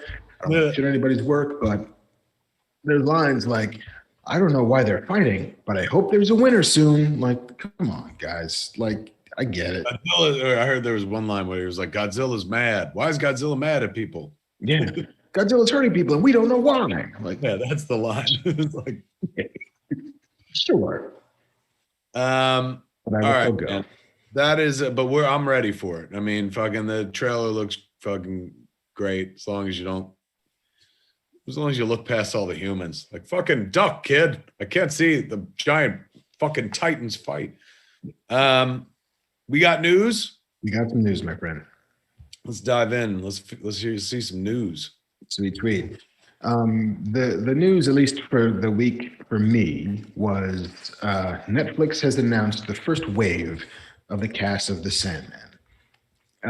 Neil Gaiman's, long in the works adaptation of his Vertigo comic book, which is among, generously speaking, like the 5 most important comic books of the last 50 years. Is Warner Brothers involved with this at all? I know it's for Netflix. Like, you would think HBO Max, but Neil owns the Sandman, if I remember correctly, creator owned, even though it was published by Vertigo. So, he had I think he's the one that set it up. He had Good Omens happen, and then he went to Netflix and set this up. But it always struck me as interesting that it wasn't HBO Max, but instead Netflix. But I don't know if Warner Brothers is involved or has to be involved in any way, shape, or form. Do you? DC Entertainment is involved. They are producers on it, and but it wasn't required to be exclusive to Warner Brothers or any Warner Brothers outlet, even though they pitched it to them. Like, they pitched it all over the place, and HBO and HBO Max at the time of the pitch passed on it. And I think probably because it's crazy expensive. Yeah. And at the time, HBO had been on the backside of Game of Thrones and hadn't started HBO Max yet. And it spent a lot of money locking down talent. They had to pay money for, Greg Berlanti to stick around. They had to pay money to woo J.J. Abrams and Bad Robot over. So they were spending lots of money going out. And they saw, like, well, all right, we can either spend $200 million making a Netflix version of this or a streaming version of this, or we can make $100 million because they'll buy the rights to it, and then we'll get a chunk on the back end. So they let it go, and it landed at Netflix. The guy that they cast, at least based on the picture I saw, Holy shit. He looks like Morpheus, man. Or he also looks like a young Neil Gaiman. Yes. And I think both of those things look similar for a reason. Yeah, no doubt. Who is that actor? Tom Sturridge, who is on a Starz show called Sweet Bitter, I think. I've never seen him before, but yeah, he looks kind of perfect. He looks perfect. What's her name? Gwendolyn Christie? As Lucifer. She's playing Lucifer, which I know some people online were like, oh man, why not the Lucifer guy? But this is a completely different thing. And her playing Lucifer is a great fucking choice. Oh, hell yeah. Like, she's perfect. She's perfect. Charles Dance is playing Roderick Burgess, who... Excellent fucking piece of casting right there. But the way, I mean, I wonder how many episodes they get out of that part of the story. I mean, it depends on how quickly they're moving through it, because, the first arc of the Sandman is sort of him being trapped by Burgess, and then later Burgess's sort of progeny, in an attempt, they spoilers, gentle spoilers for a now 30-year-old comic book, but Burgess was trying to trap Death and catch his dream instead. And so even though they can't they no longer have mastery over, the capacity to control life and death on Earth, they can still squeeze something out of holding one of the endless dream captive. And he does so for like 80 some odd years, I think. And so I don't know how much of that first season is going to be that. It doesn't seem like it wants to be, because you want to move on to other stuff where Dream is not in a glass bowl for too long, because that's a lot of that story. But even still, if you got 3 episodes of Charles Dance being kind of fucking great, I'll take it. In chat, they're telling us, oh God, screw this, says, according to Neil, DC owns the Sandman rights, not a creator-owned project. Victor Venn Diagram said there's probably a profit share deal with the IP. Sandman characters show up in DC Comics still, plus the Lucifer show is based on Gaiman's version of the character. Then there's this weird thing here where this guy has nothing to do with anything, but Les Ross says, it irks me that Kevin still has not given his review on the 3rd season of Cobra Kai. Am I alone? Yeah, you're alone. Didn't we fucking review Cobra Kai? Yeah, you did it. Sorry, Les. So it irks me, Les Ross, that you have not watched that episode of me reviewing season 3 of Cobra Kai. I gave it long story short, I gave it a big sloppy blowjob, but yeah, we talked about it. I mean, it doesn't surprise me that Sandman, because Sandman is based on a classic, DC character that Neil came in and just completely re-envisioned and rewrote and reimagined. And I 100% believe that he has some control over it, because DC would be idiots to not to sever those ties, because he is very much the keeper of the dreaming. And so if they do something that he doesn't like, then it doesn't help them in any way whatsoever. David Dubois says, I only reviewed 2 episodes of Cobra Kai. Right? Like we spent like the front half of the whole episode talking about how much you love the 3rd season. Yeah, I mean, again, I love the whole fucking. I love that they went back to Japan. I feel like we talked about all this. I'm not sure. Philip Dahl says, if Kevin is reading chat, I hope he sees that I love him and love that he does this show and introduce Marc to the world. I personally didn't introduce Marc to the world. Marc, blame his parents for that. But I definitely put him in front of a microphone and said, say smart things, God damn it. Ooh, somebody wrote something called the Mordo theory. Malcolm Harris says, the Mordo theory. Mordo hates wizards, so he imprisons them in a version of the mirror universe. He catches Wanda to power it, but things go off the rails. Everyone in Westview is a wizard. Oh, could you imagine if it was that deeply tied into fucking Doctor Strange and shit? That's crazy. Michael Aubert says, I was going to look into Cobra Kai after Kev's BJ. The honest trailer made me change my mind. So apparently I did talk about it quite a bit. Yeah, it doesn't feel like the Mandela effect of you talking about Cobra Kai. Like, no, it existed. It happened. It's not fucking Sinbad playing a wizard. Alan Pedini says, Kevin, I'm upset at you. You never read my comments. Ta-da. The gift that keeps on giving. Somebody else also asked, let me see. Well, Alan Smithy says, congrats on staying with the Quirky Mercs. That's right. I'm with the Quirky Mercs for the Schmodown. There was a draft and I caught a draft. No, I got drafted and back into the Quirky Mercs. So this season going forward on Schmodown, I'll be battling with the Quirky Mercs. Somebody asked about last week, I talked about Motu and there was going to be a Masters of the Universe thing. There was going to be, and it got delayed.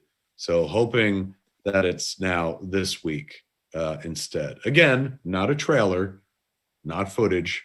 Don't get excited, but there was a little something coming. It was supposed to happen Friday, but it'll happen this week instead, I believe. So yes, something's coming. But meanwhile, I've seen, let me see. 6 animated episodes already.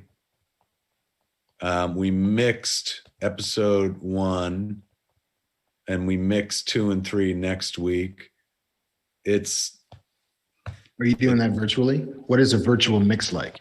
Virtual mix. Well, the first time we did it, it's so interesting that you asked. The first time we did it, it was a little bungled because you're all on Zoom and already it's like the sound quality is kind of bad and stuff.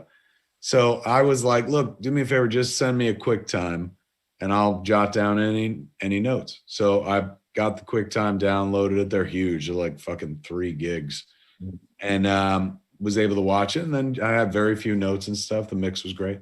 So we figured out now that's a better version rather than we all get on a Zoom and, you can't trust what you're hearing and stuff.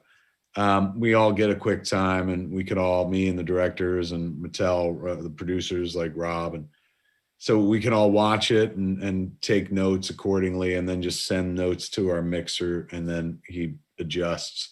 And so I was there for I only had 5 notes on the last pass of episode 1. So I was able to kind of zoom in for that to hear those 5 things and then give it a blessing and it gets locked. But yeah, episode 1 is completely locked. Yes, they're starting to fall like dominoes, which means we're getting closer and closer to people being able to see this stuff, man. We're just February 1st is tomorrow. Yeah, it's coming soon, kids. Coming soon. I can't wait, man. I'm proud as fuck of this thing. It's so good. And I can't wait till people watch it and everyone gets their propers and shit. You'll see Marc's got his own episode and whatnot. Shit turned out so fucking good. In any event, that answers the question about that. Back to you, Marc. What news? Whither the news, Marc? Yes. So the rest of the Sandman cast. Boyd Holbrook from Narcos and Logan is playing the Corinthian. Excellent casting. Very good casting. Vivian Achimpong, who I've never seen in anything, but she was in The Witches, is playing Lucienne, the chief librarian and trusted guardian of Dream's realm, instead of Lucian, which is Lucienne. Asim Chowdhury and Sanjeev Bhaskar are playing Abel and Cain, the first victim and first predator who are residents and loyal subjects of the Dream realm. And I think this is literally just part 1. There's a whole nother wave of castings that will come because we don't know yet who's playing Death, who, I'm sure will play a part in season 1. You think? I mean, there's a world where they don't even get to Death until season 2. If he does the entire Roderick Burgess storyline, they could probably tease. I mean, it's not like one issue equals one episode, so you could probably pull the taffy and save Death till season 2. But you totally could. Yeah, or you could end season 1 on Sound of Her Wings, which is the first introduction of Death into the Sandman books at any rate. But I think if this is going to go 7 seasons, which it feels like it could if they wanted it to, there's plenty of time to get into all of the juice and joy of stuff that happens later. They are going to spend so much fucking money making that show. It's amazing. Yes, they will. So happy for Neil. He held on to it for all these years, man. There's so many people have tried to do like a theatrical version, shit like that, and now it's getting the exact version it deserves. Other people took a crack at the script, not even him and shit, and now I assume he'll probably write all these episodes. Well, he is credited as working on it or co-writing it with Alan Heinberg, who's the showrunner, Alan Hybrecht from Wonder Woman and Grey's Anatomy. And there was a writer's room, so I'm sure that there's some divvying of the scripts. But I think, Neil could write as much or as little of it as he wants to, and he is among the busiest people on the planet. So I imagine that it's like, I'll do that one. I want to do that one, and I'll do that one, and you guys do the rest, and I still get paid. Bald Bulldozer in chat says, "Are you going to do your taxes early or wait until the last minute?" Damn, Bald Bulldozer! Put it right on Front Street. Take us out of our fantasy clubhouse. Make us think about the real world. Bald Bulldozer. I'll be honest with you. Somebody else does that thinking for me. I will. I don't do my taxes, but there's an accountant who does them, and I have to give her all of my stuff. And I think that will happen as soon as it can, because I just don't want to think about it anymore. A lot of people are asking me if I'm wearing a fucking kimono. No, it's just a bathrobe. Just a bathrobe with a Fat Man Beyond t-shirt under it. I mean, kimono. But you could be wearing a kimono. I know, really. I could belt that shit and be like, no, this is just a bathrobe, little waffle bathrobe. Probably came from the Fat Guy store, if I remember correctly. Casual male XL. I won't give it up. I'll just grow back into it. That's my theory.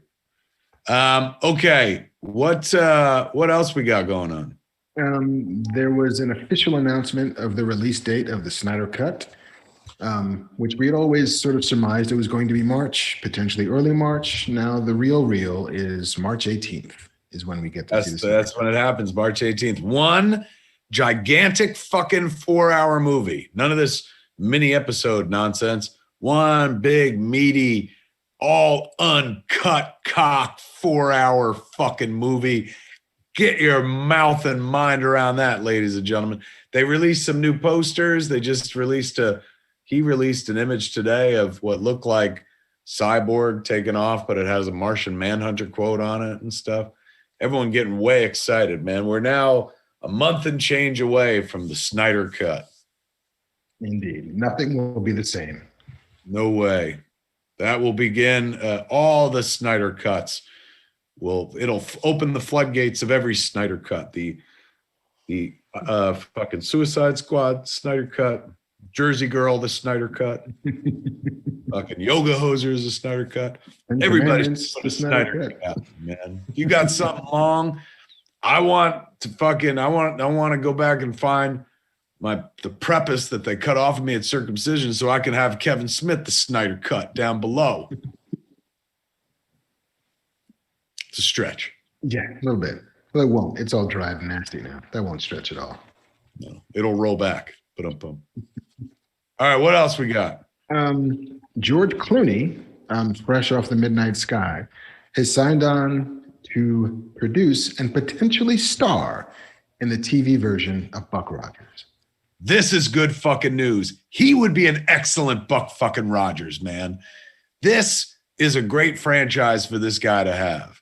He's charming, and Buck Rogers is your charming fucking leading man and shit like that. Could be all adventure. I'm sure they'll probably base it on the comic strips, but they could base it on the Gil Gerard motherfucker, man, and it'd be just fine by me. Do you think Twiki comes back? Probably not, but also maybe, because Brian K. Vaughan is writing it, and like that dude is a deep nerd, and finding a way to bring Twiki and Dr. Theopolis back would be kind of amazing. I hope to God Clooney plays Buck Rogers. That to me is fantastic casting. That instantly makes that must watch for me. Let's be honest, I was going to watch it regardless, but Clooney as Buck Rogers, like, I love it. I'm glad it's not some young fuck. I hope it ain't some young kid. I want him, old man Clooney, as an adult, fucking in space in the 25th century. Doubling RP Buck Rogers. Fucking A, man. All right, what else we got? Did you ever get around to watching Titans? No. Not to call you on that, but no. Have you? I have not. I saw the pilot and haven't seen anything since. But they've now cast their Tim Drake for Titans. A fellow named Jay Lycurgo is going to recur on the HBO Max series as Tim Drake, who's described as a streetwise kid who managed to grow up on the toughest streets without losing his indelible belief in heroism. That's not Tim Drake. That sounds more like Jason Todd. Yeah, well, Press releases. Drake, he didn't grow up on the streets. He had a dad. He lived next door to Bruce Wayne. He's the one that figured out, like, you need a Robin. Well, it's like the mean streets of like Bedford. Yeah, if I remember my Tim Drake history correctly, I mean, he comes about in A Lonely Place of Dying, if I remember right. That's the first Tim Drake Robin story. But he wasn't a street kid, if I remember correctly. That was fucking Jason Todd. Remember, like, fucking Batman caught Jason Todd stealing his tires, I think. And then he was like, why don't you be Robin? And he was like, all right. And then Joker beat him to death at one point. And then I guess he's not dead anymore. Now he's Red Hood or some such shit. Indeed. But not in my world. In my world, Jason Todd died when the Joker beat him to death. His death has to matter. Yeah, man. And also, like, we voted. Remember? Yeah, see, Garth McMurray in chat says Jason Todd was the street kid. Tim Drake is the detective kid. Exactly. He figured out that Batman, Bruce Wayne was Batman, and then he intercedes. All right, what else we got? Lovecraft Country's creator, executive producer, Misha Green. So talented. That show is so talented. What is she doing?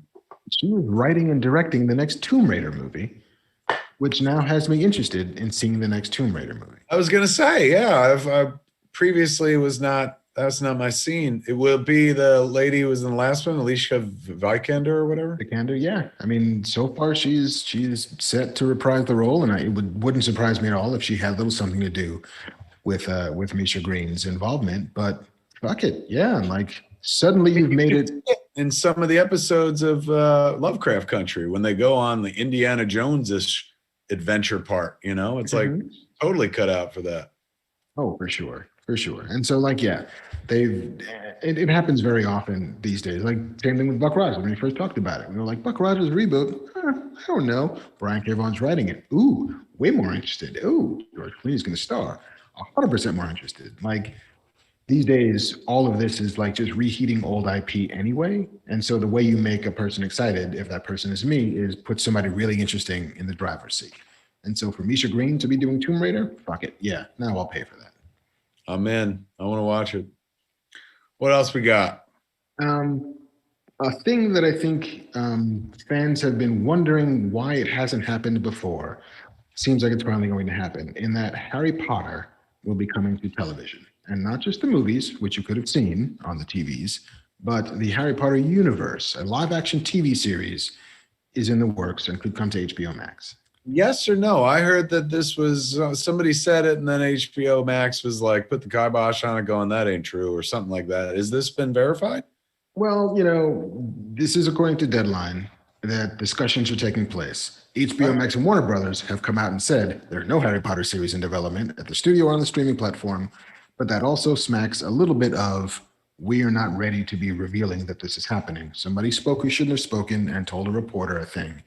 And in the same way that, like, yeah, actors always will say, I'm not going to be She-Hulk, and then Tatiana Maslany in She-Hulk, because they weren't ready to reveal that yet. Let me tell you, kids, if anyone could smell the fucking game, it's a guy who used to be in the game. He knows. Marc knows what he's talking about, man. He knows. This does sound like somebody spoke too soon. And then the monolith is like, I don't know what you're talking about. No such thing. We are not ready to confirm it.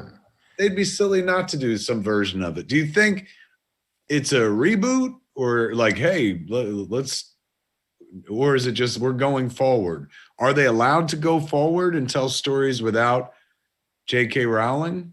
Well, I think that whatever version of this comes to fruition will be with her blessing, if not her active participation. And I don't think it'll be a reboot. I think it'll be one of those, in the same way that Fantastic Beasts is not about Harry Potter, but it's in the world. There's a massive wizarding world of Harry Potter. That's the name of the overall franchise. And so find a different story to tell within that wizarding world. There's magic schools apparently on every continent. So pick a different school and tell a different story about those kids who go to the Chinese version of Hogwarts, or, the Fantastic Beasts are set in America. So what is the American? What's the Chicago wizarding school look like?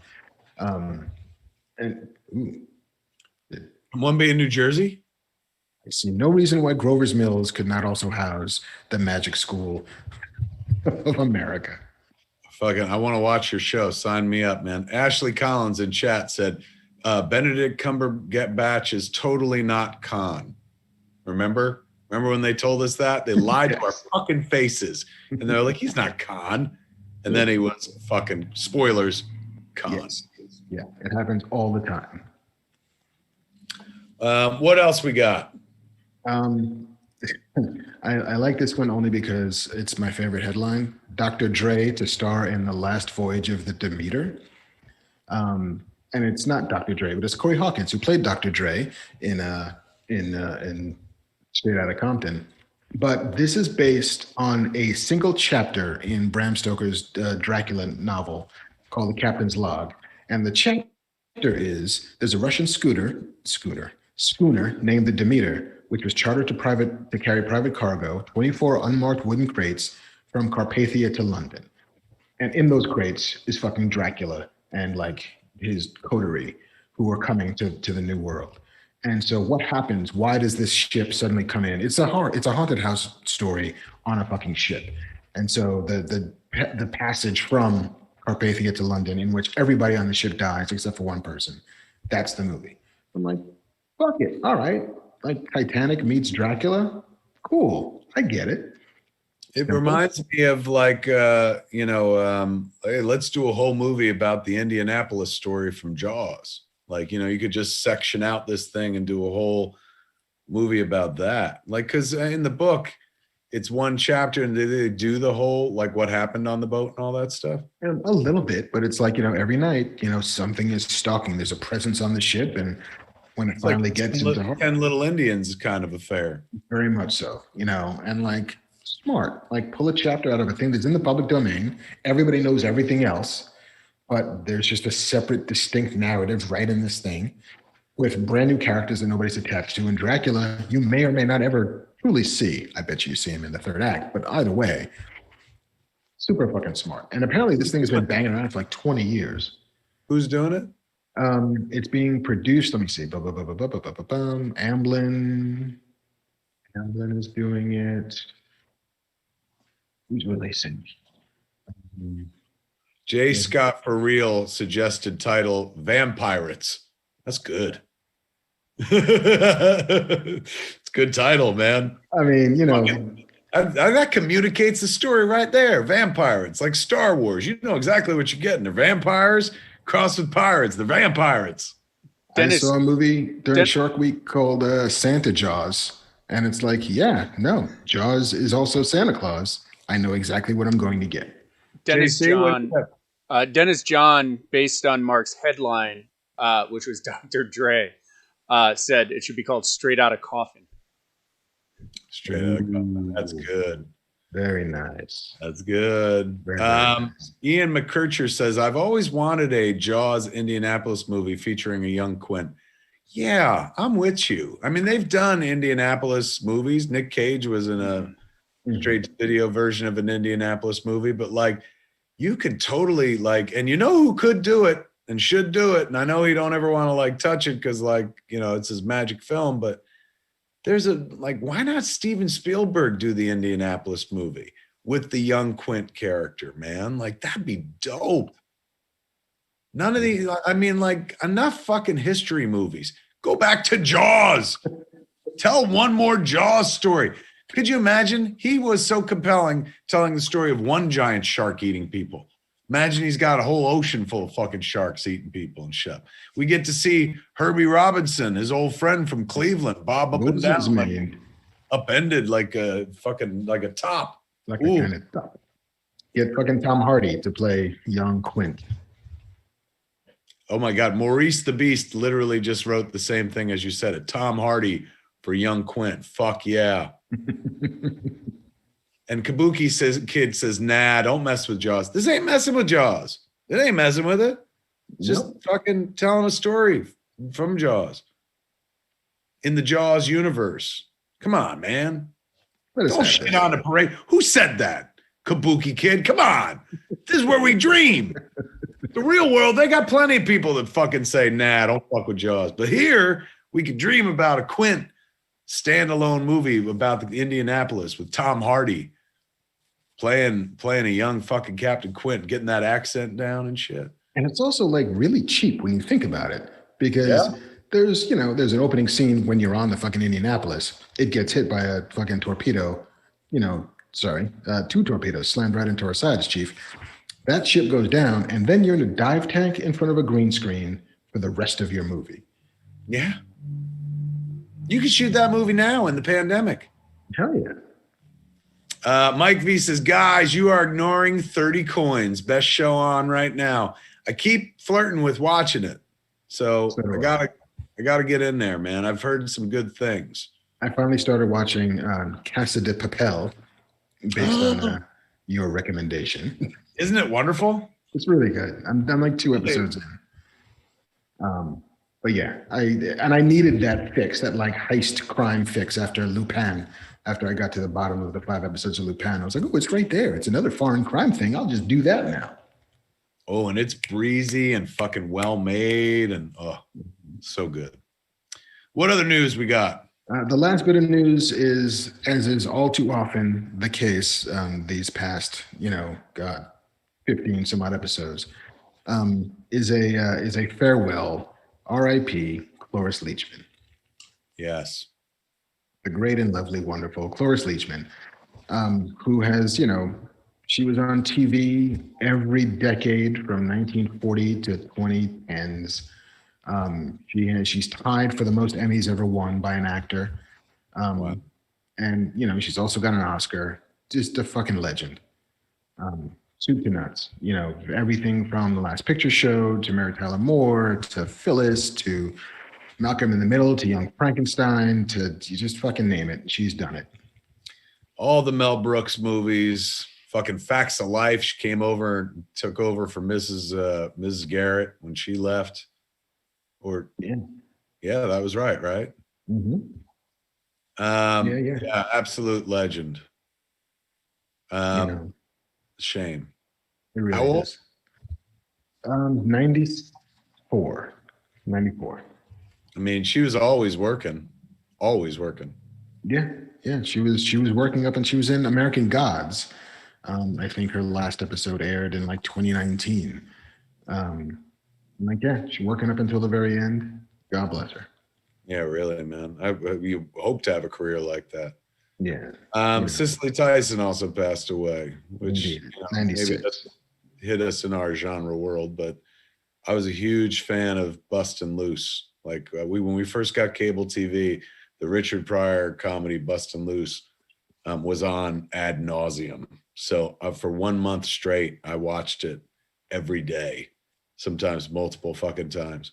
And, I'm sure some would say it's lesser Pryor, but to me, it's him at his absolute best. He's funny, but he's also incredibly warm-hearted. It's a very warm-hearted movie about, Cicely Tyson wants to get these kids cross country, this inner city school shut down. They've got these 7 kids left that nobody wants. And she's like, I could take them out to my mom's farm or my aunt's farm in Washington. And so her boyfriend gets Richard Pryor to like drive this old school bus cross country. And I remember like it had like I was a kid seeing it, had haunting shit in it for a kid. Like there's one kid who like was a pyromaniac who burned his house down, and his parents like died in the fire and shit. So he carries that around like luggage and shit.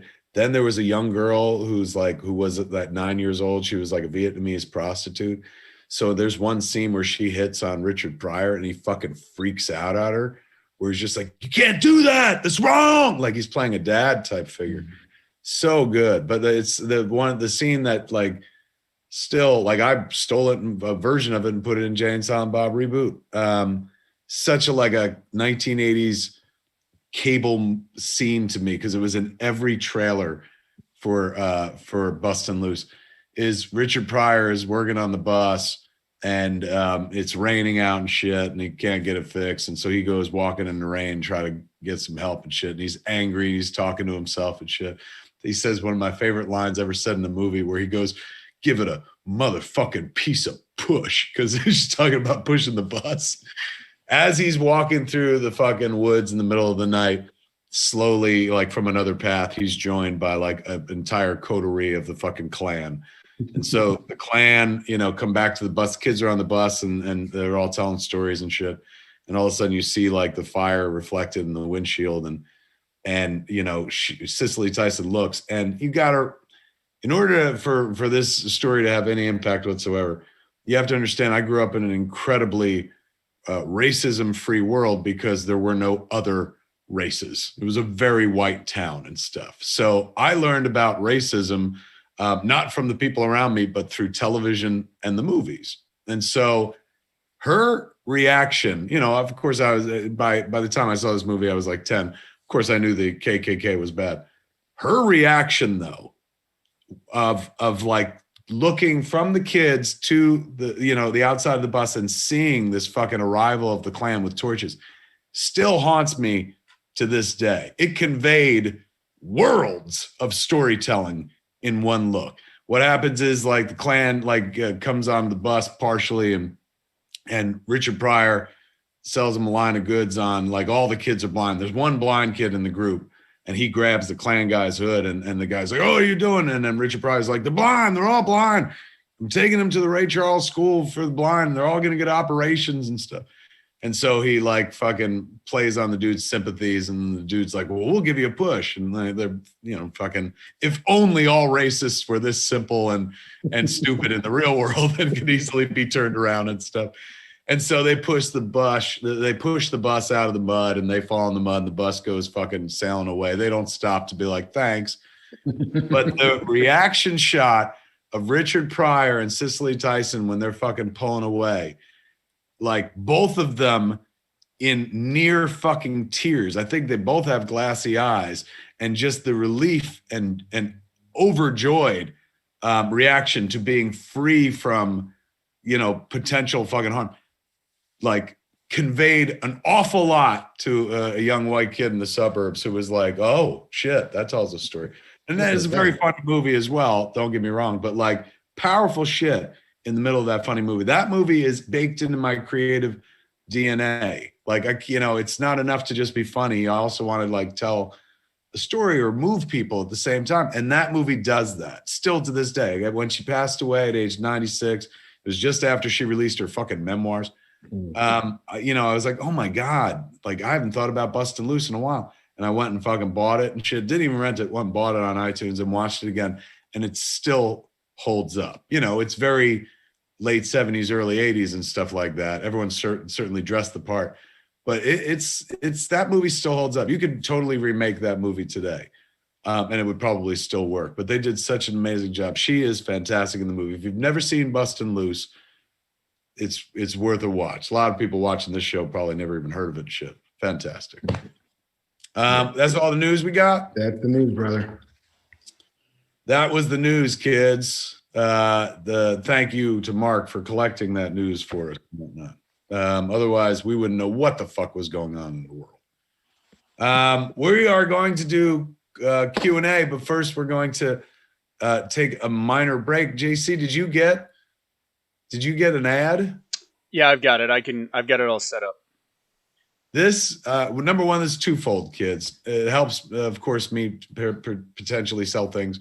But more importantly, this gives me an opportunity to smoke a joint, something I'm not allowed to do on the Facebook version of the show, apparently, and then head into the questions completely refreshed and ready to go. So it's about a 2-minute and change little commercial. Don't go away. We're coming back to answer your questions, but this is a little spot for that Kevin Smith Club, man. If you've been holding on to taking a leak, go take a leak now if you got it. I do.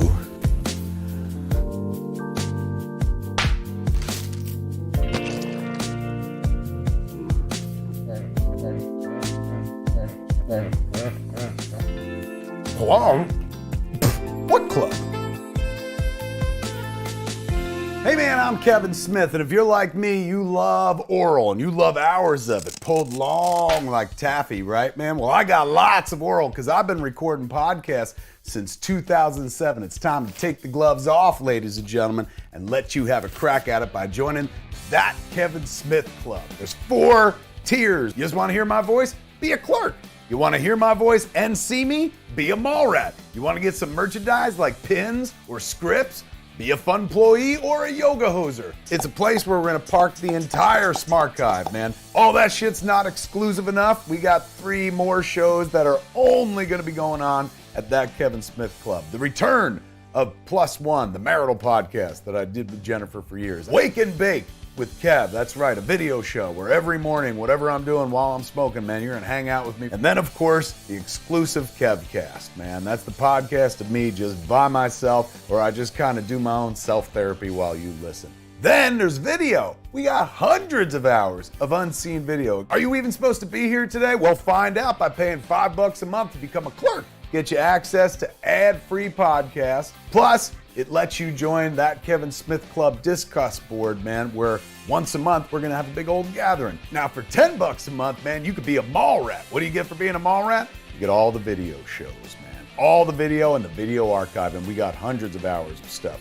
that you're gonna be able to watch. For $15, little man, you can be a fun employee in that Kevin Smith Club. You'll get everything the clerk gets, everything the mall rat gets, plus you get 4 pins a year, man. They said I was crazy for making yoga hosers, so guess what? Our highest level is the yoga hoser. For $30, you get everything the clerk gets, everything the mall rat gets, everything the fun employee gets, plus 4 times a year, we're gonna send you an exclusive mini script. That's right, look at this script, man. This is the clerk script from second draft, January 1st, 1993, pen and ink revision, man. We're making a copy of this. You're gonna be able to have one. But if you can't join that Kevin Smith Club, don't worry about it. Smodcast, Hollywood Babylon, Fat Man Beyond, they'll all still be free from now until the end of time. But if you want to be involved in the least exclusive, most inclusive club on the net, join that Kevin Smith Club, man. Now's your chance to club Kevin Smith.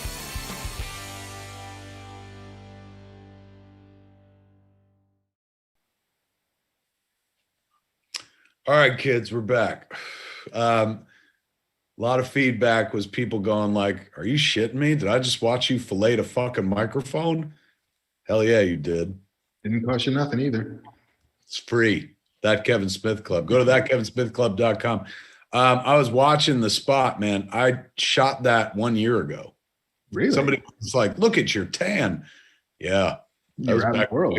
I used to go out in the world. I was just coming off of tour, man. We went around the country with the flick. So I would go outside, unlike nowadays. All right. We're back, kids. And this is the part of the show where you get to play a part. 3 of us are going to ask something, and we're going to give answers to the 3 of you. When we used to do this at Scum and Villainy Cantina, JC's watering hole, we would give out prizes, remember? Oh, those were the days.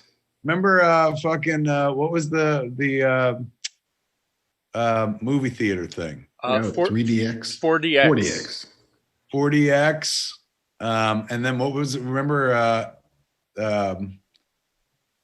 we all went to see Spider-Man, but it was not 4DX, it was something else. It was ScreenX. ScreenX. But they're both the same company and shit. Deacon always giving us tickets to give out. That was so sweet. And then we'd give out fucking cool shit, man. Yeah, posters and just fucking swag that would come in. And I miss that. I mean, of course, we all miss what we used to have and stuff. But, you know, the intimacy of that 70-seater and familial faces. It was a room so small you could see the same people over and over again. Right ahead of us, you know, there'd be cat ears, fucking Nate and shit, Shannon. Like, one day we'll get back there. JC, how goes Clubland?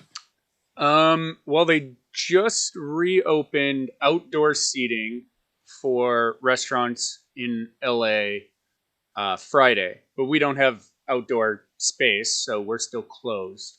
But hopefully that's a good sign. Hopefully it's not a sign that lots of people are going to go out and spread COVID and we're going to have to lock down again. Yeah. Yeah. But Well, I did see like some footage of like Beverly Hills eateries that were just packed to the gills the first weekend. And it's like, yeah, guys, I get it, but at the same token, maybe don't. The outdoor eateries? Yeah. mm-hmm. Which are now as crowded as they were inside. I just like I don't know. I don't like I want things to go back to normal too, but I'm not like I never liked eating outside when we could eat outside. No, every time here in Los Angeles, they got some places indoor and outdoor, and they bring you into a place and I'd be like, can we sit inside? And my wife would always be like, what's the point of going to a place with a lovely garden if you're not going to sit outside? I'm like, they got bugs out here. Like, I think the air conditioning. we're meant to be inside eating and shit. I'll wait until they let us go back inside. And even then, it's going to be, I don't know, man. It's going to be a while before I'm like comfortable enough to take that mask off in a closed in-room setting. You know what I'm saying? And like start taking shit into your mouth. That sounded hot, dude. I Say know, that again. right? Turn the lights down. Be like, I'm taking shit in my mouth. Do I need to Brought run to you the by ad again? Manscaping. Talking about Yeah, quick. Let's put a fucking condom on that microphone like we just saw. Batman 20, Manscaped. All right, JC, who wants to know what? our first one is from Jessica Nicole, who is curious who the first mutant you would want to see in WandaVision would be. What a great fucking question, man. Number one. Number two, a girl. It's always such a sausage party up in here, man. Like, it's nice to know that. Good for you, Female Jessica. got a question in. Welcome. Okay. Well, none of the ones we've seen a lot of for like a decade, right? So, they can keep Magneto on the bench for a red hot minute unless they're playing him as her dad. Like, if we're finally getting Magneto, who is Wanda's father, as in the comics, then give me Magneto all day long. I don't know if you saw, but there was a leaked image from next week's episode that I did not see, but I read people talking about, Mark, and it featured an actor who plays a character we all know. Magneto as the dad was retconned in the comics. Like, so what? They don't do that anymore? Well, I think that was a retcon in the comics. I think like Eric Lensher was never initially Wanda's dad, but later on they dovetailed it in to make it that way. Do you think that was Chris Claremont probably did that? Maybe. It feels like a Claremont thing to do, or it feels like a fucking Grant Morrison thing to do. Jeffrey Chim in the chat said the leak is from episode 6. So I don't want to. You know what? We won't touch that. But do you know what I'm talking about? Did you catch wind? I didn't, because I've been trying to stay pure. Although there's a lot of talk about, one actor who has been in previous X movies as a particular character who may or may not be on WandaVision. That kind of blew my mind, man. Mariko Gray says, do you think the CMBR, cosmic microwave background radiation, is a sign of the reverse House of M, where it's released from Westview as well as Fantastic Four? That's what we were talking about earlier in the show. They have a line in there. No lines are thrown in without purpose. And there is a comment about like, this is the stuff that's been around since the Big Bang, indicating that CMBR, at least in the purposes of the Marvel Universe, is potentially world building material. Perhaps that's what her chaos magic is made of or something like that. But yeah, hold on. Blake Matthews says John Byrne made Magneto Wanda's father.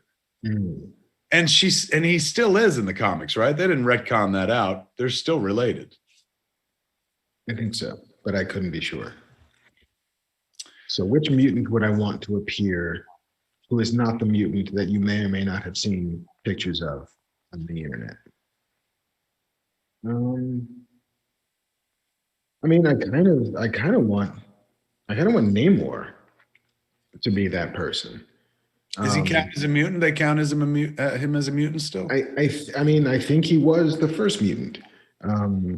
So it would be kind of telling if Namor is also the first mutant we see in the new MCU.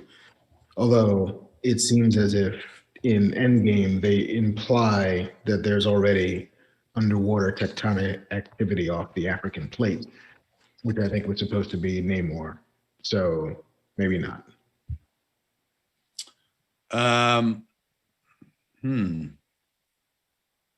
Who do I like? Who would I like to see?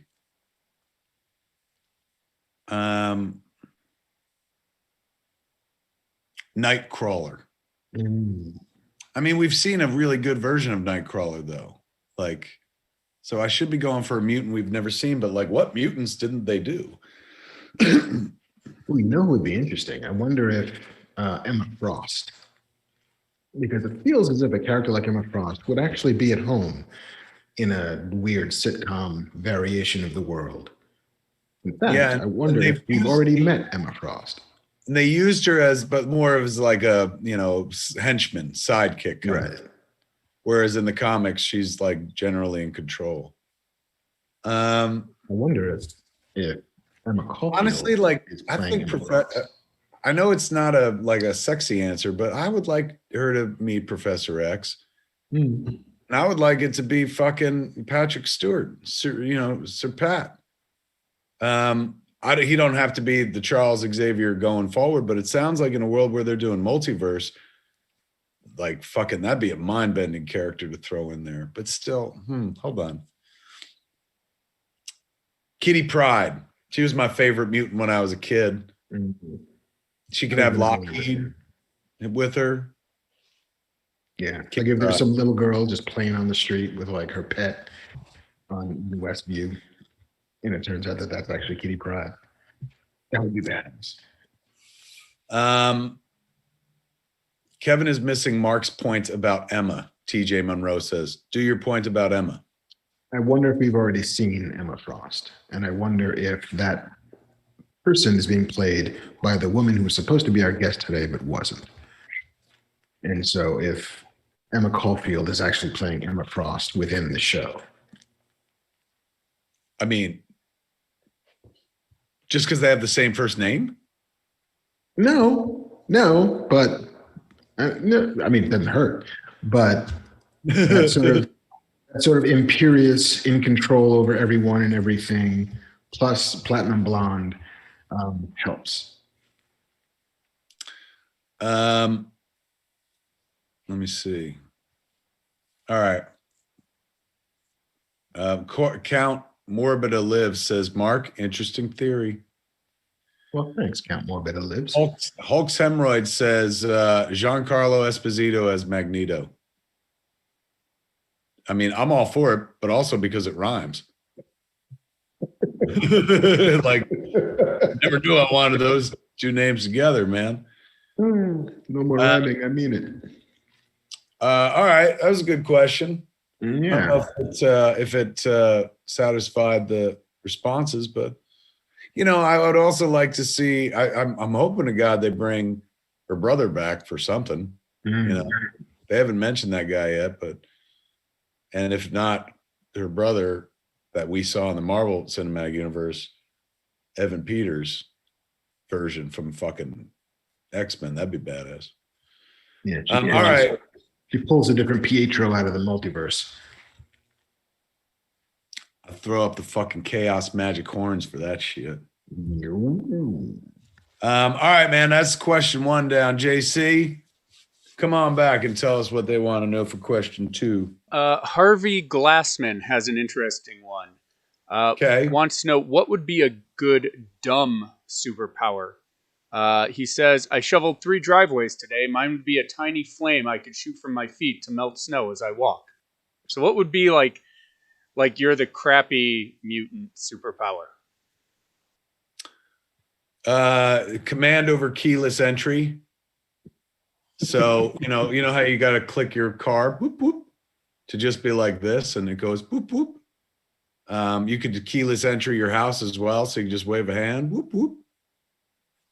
That's mild and useful. And really helps only yourself. You know, like even heated feet, which will help clear the driveway, conceivably could be used for I guess I could help people get in their car. Yeah, I could be like, I got locked out and I don't have a wire hanger. I'm like, oh, whoop, whoop. So I could be useful as well. Your superhero name would be Locksmith, which works twice. Am I wearing a mask or no? No. Well, yeah, you're wearing like a domino mask, and right in the middle is just a key. So maybe it's smart to have my name sound so close to my superhero name because I'm hiding in plain sight. People are like, it can't be Kevin Smith. He would never choose a name with Smith in it. Like, he's still wearing that purple blazer. Yeah, and isn't that white hat he's always wearing? He's just got a domino mask on. Hey, that is Kevin Smith. All right, you got me. I got the power to low-key open locks, man. Keyless entries are my specialty. That's my mutant ability. What's yours, Marc? Part of me wants to be like the mutant power to know exactly when the popcorn is done. Like, not one kernel wasted. Not 1 second longer, nothing's burned, like always perfect popcorn. Like it's only helpful once every like 8 days, maybe. And, you know, but you would be thankful if that person was in your life because you then don't get a bag full of burnt popcorn or a bag full of fucking kernels. Nobody wants that. Let me tell you something right now. You made me want popcorn. Suddenly I was like, that sounds fucking good. So I think you're low-key mutant superpower is the ability to suggestion, power of suggestion. I'll take that. That would be mine. Power of suggestion, man, where you can't change people's mind, but you can kind of set them in the right direction where you're like, you know, fucking don't get the pancakes. And they're like, I don't think I am getting the pancakes. And that changes their fucking life all the way through or whatever. Super low-level Jedi mind trick. Like I can't make you do like shit you wouldn't do, but I could help you do the stuff you want to do. I like it. All right. I once wrote a comic book. I once wrote a short for Marvel called One Night Only. And it was about the one night a year when Wolverine can get drunk because historically his mutant power, his healing power counteracts the alcohol inside of every alcoholic beverage so that he can never get drunk. But he used Cerebro to find a mutant whose power was to dampen your mutant power, but only within like a 6-foot radius. Yeah. Like, that's all that he could do. And so once a year, he would go out with a guy named Chester and go and like buy one on. And Chester just worked at a fucking Best Buy because that power isn't useful for anything. It's like, I can make great sandwiches. Well, thanks, you know, Chester, but that can't help us beat up Magneto. But it was just like one night where Wolverine can get like really rip-roaring drunk and like get into a big ass fucking bar fight and then feel it all. And then he just drops Chester back at his house and goes about his life. I like it. I come up with a new one. Ready? The mutant ability to spontaneously give orgasms without touching. Wow. That's Think about how useful that would be. That you could de-escalate any situation. Even if say somebody was like, I'm gonna fucking kill you, and you're just like blink, and they're like, oh. Both those. The guy who can dampen mutant power and the orgasm would be great in a 3-way with Gambit and Rogue. You've been waiting your whole life. You've been trying to find the perfect circumstances by which you could have a 3-way with Rogue and not get hurt. You can't do it, man. With Rogue, you can only look. It's only hover. You know, it's that kind of shit. You can't touch because the moment you connect, she's sucking out your life energy and stuff.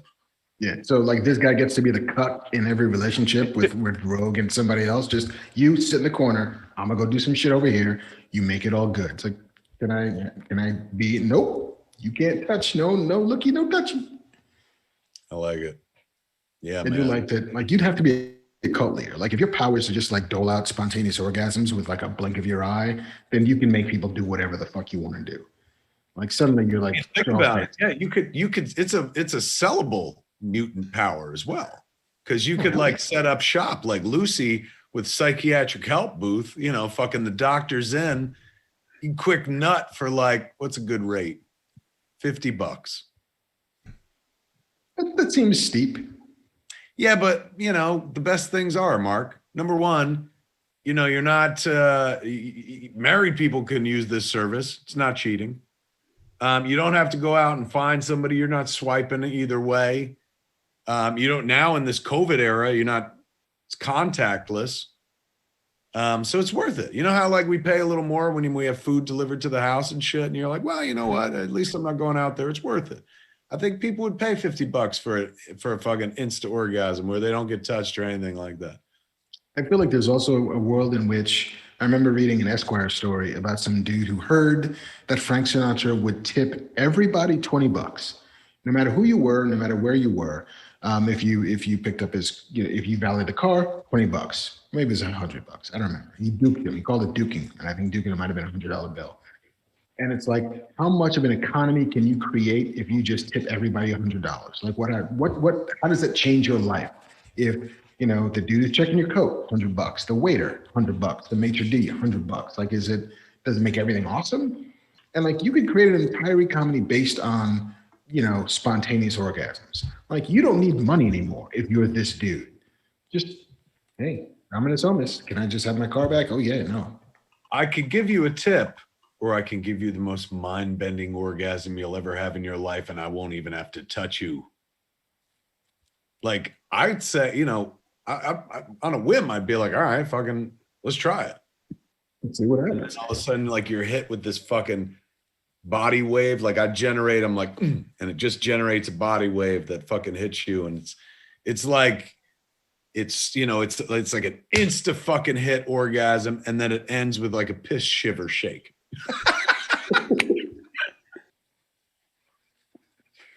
Your sidekick would be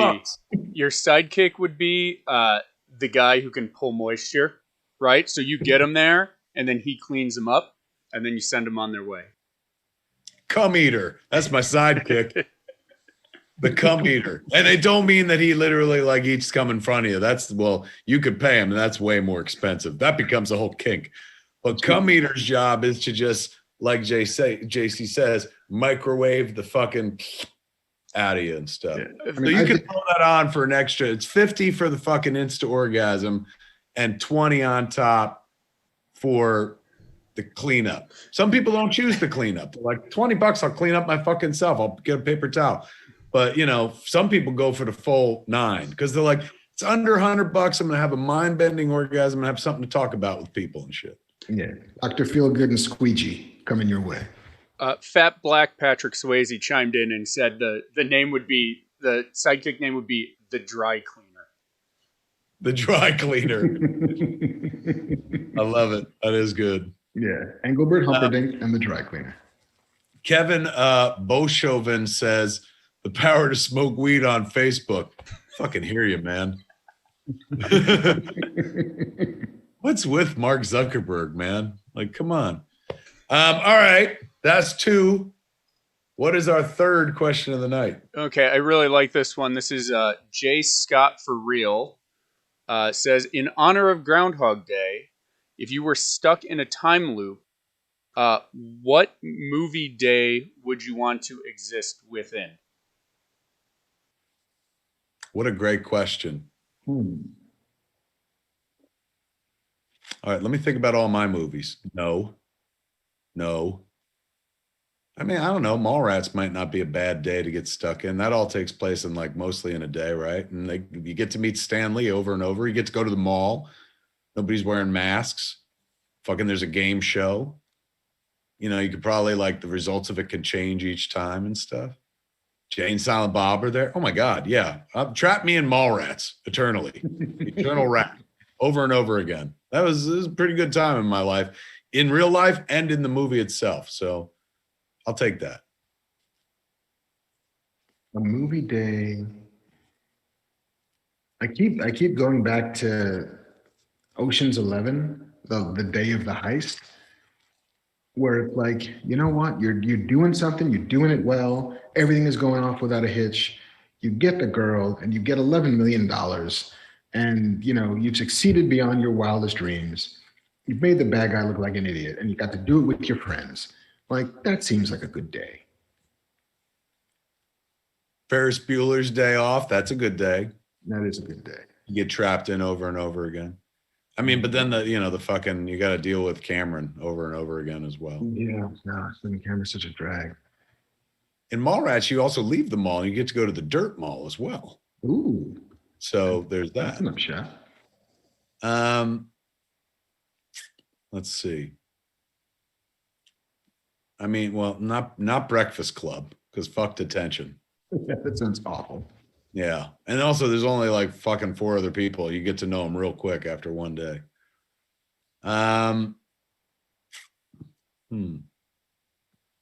No, I stick by my answer. I'm gonna be trapped in mall. If I have to be, I'll Groundhog Day it and Mallrats and stuff.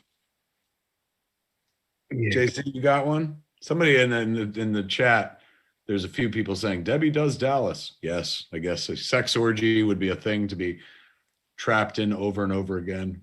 Bernie Lucia says Saw 5. Bernie, you need to see a doctor, bro. Yeah, I don't know. This is fantasy, man. Devil's Advocate Productions says, have you all seen Batman Soul of the Dragon? I am watching it this week. Have you seen it yet, Mark? I have not, no.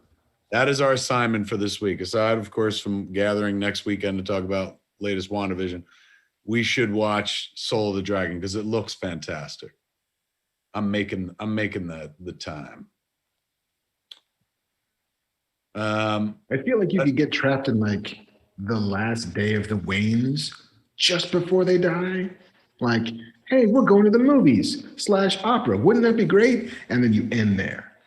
Like if you just got to do that fucking last day as a spoiled rich kid who gets to hang out with his folks and go to the movies / opera and they don't die. But let's pretend they die at 12:01. That's true. So that would be his favorite day, but not mine. I don't want to be fucking trapped in Bruce Wayne's best day and shit. I got parents of my own. Doesn't seem like an awful thing, though. No, I know. And as a Batman fan, it'd be nice to watch. Like you get to sit different places in the opera, and you're always looking at him having a good time with his fucking parents and shit. Or the opera. That's in fucking the movie. He'd be going to see Zorro, right? Yep. So you get to see Zorro a couple fucking billion times and shit. You sit wherever you want. You think of all the popcorn. That's when you want that mutant ability that Mark was savoring so much, because you're going to be eating a lot of fucking popcorn. It's there. You go get it. Superman, his first night in Metropolis. Although that would be seeing it from a distance. Superman, when he takes Lois out flying, that wouldn't be bad to be trapped in and shit. I mean, not for nothing, but Groundhog Day itself doesn't feel like the worst day. True. You get to hang out with Bill Murray over and over again. You probably become good friends. And Andy McDowell, and you get to go to a party. You get to eat lots of breakfast food. You just got to dodge Needle Ned Ryerson. But other than that, and maybe don't pay attention to the homeless dude who's about to die. Orion's Angel said, career opportunity to be stuck with Jennifer Connelly in a Target. Speaking of Jennifer Connelly, number one, great suggestion. Number two, has everyone watched episode 1 of season 2 of Snowpiercer? Just came back, man. And they brought in Sean Bean as Mr. Wilford. Sean Bean. They're off to the races, man. Diego the Don 22 says, Dazed and Confused, trapped in that day. It's not a bad day. They did some shit. Not a bad day at all. Here's some days not to be trapped in. River's Edge. Stand By Me. Any of Deliverance. Yeah. Well, like the opening part when they go fishing, I guess, if you're into that. But Get Out Quick. What a good question, man. So fun. Was that it? That's 3. What about Risky Business? Which day? The day he opens the brothel? The day he opens, yeah.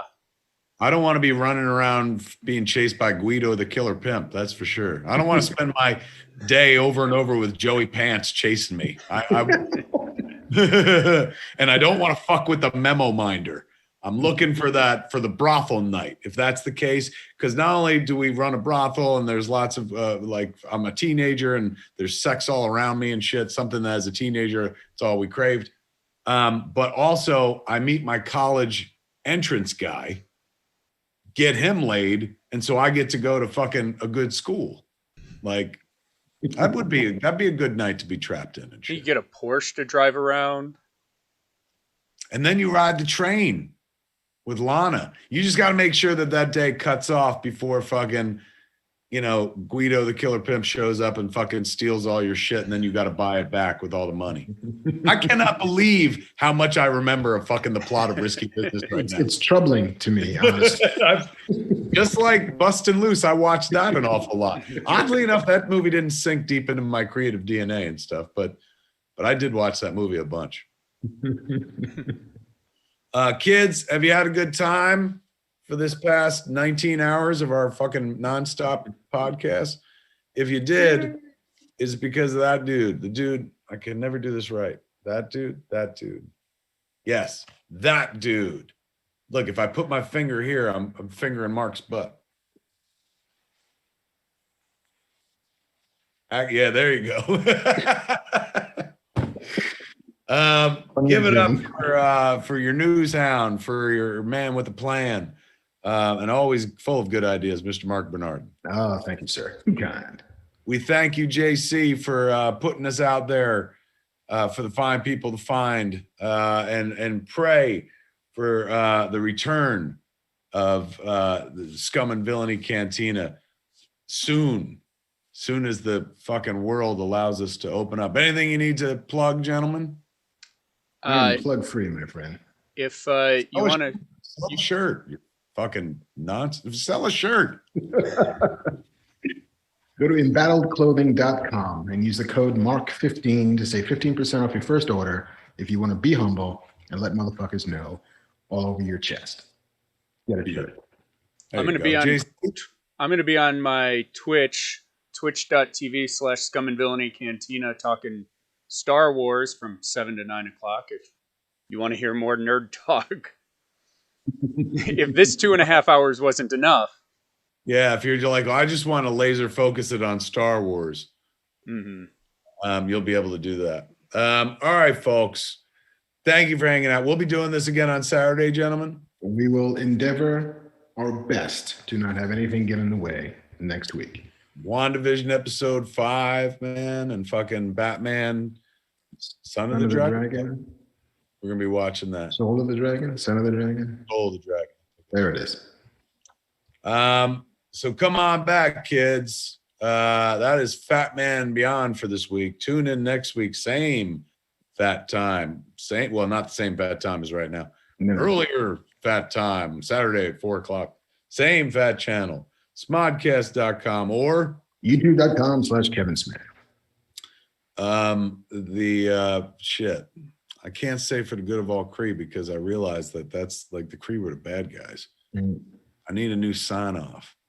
Can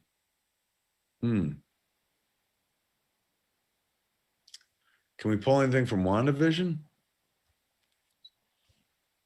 I don't know if anybody's got anything overly. Oh, I got one. Fuck, this is easy. Ready? For Fat Man Beyond, I'm Kevin Smith. I'm Marc Bernardin. Tune in next time. Same fat time, same fat channel. Smodcast.com or youtube.com/Kevin Smith. Avengers Assemble. No, that's something you do at the beginning of the show. Because if you assemble the Avengers and then you fucking leave, they're all like, wait, we're all in the room and you guys left. Now you need like an Autobots transforming rollout. Yeah. And I don't want to say by the power of Grayskull because that's the beginning of something, not the end. You seem to be stuck in a quandary. Can't end the show. Need something to fucking say. Paul Bulldozer says sign off by going, do your taxes. There you go. That's a way to do it. 14 hours later, like I can't sign off. I don't know what to say. I need a thing to say. Destro's arm says engage, but that also indicates the beginning of something. Kneel before Zod, that tells a story that you want to keep hearing. To Infinity Beyond, Spoon's not bad. Sally Forth. For the Children. Why For the Children? Oh, from WandaVision. No, is that from WandaVision? Yeah, I think so. Go home, live long and prosper. Alfred, make me a sandwich. Avengers deassemble. Kong gone. I am Iron Man. See, this feels like what happens when you workshop an ending. Yeah, it's unbelievable. All right, what's a good line from Jaws? Fucking, hey, what would be a good sign off from Jaws? Farewell and adieu, dear fair Spanish ladies. Farewell and adieu, you ladies of Spain. For we've received orders to sail back to Boston, and so nevermore will we see you again. It's lovely, but it seems like an awfully long sign off. You know, it really is. It's a whole fucking song. I guess we don't need one. Stay classy, San Diego. That's funny.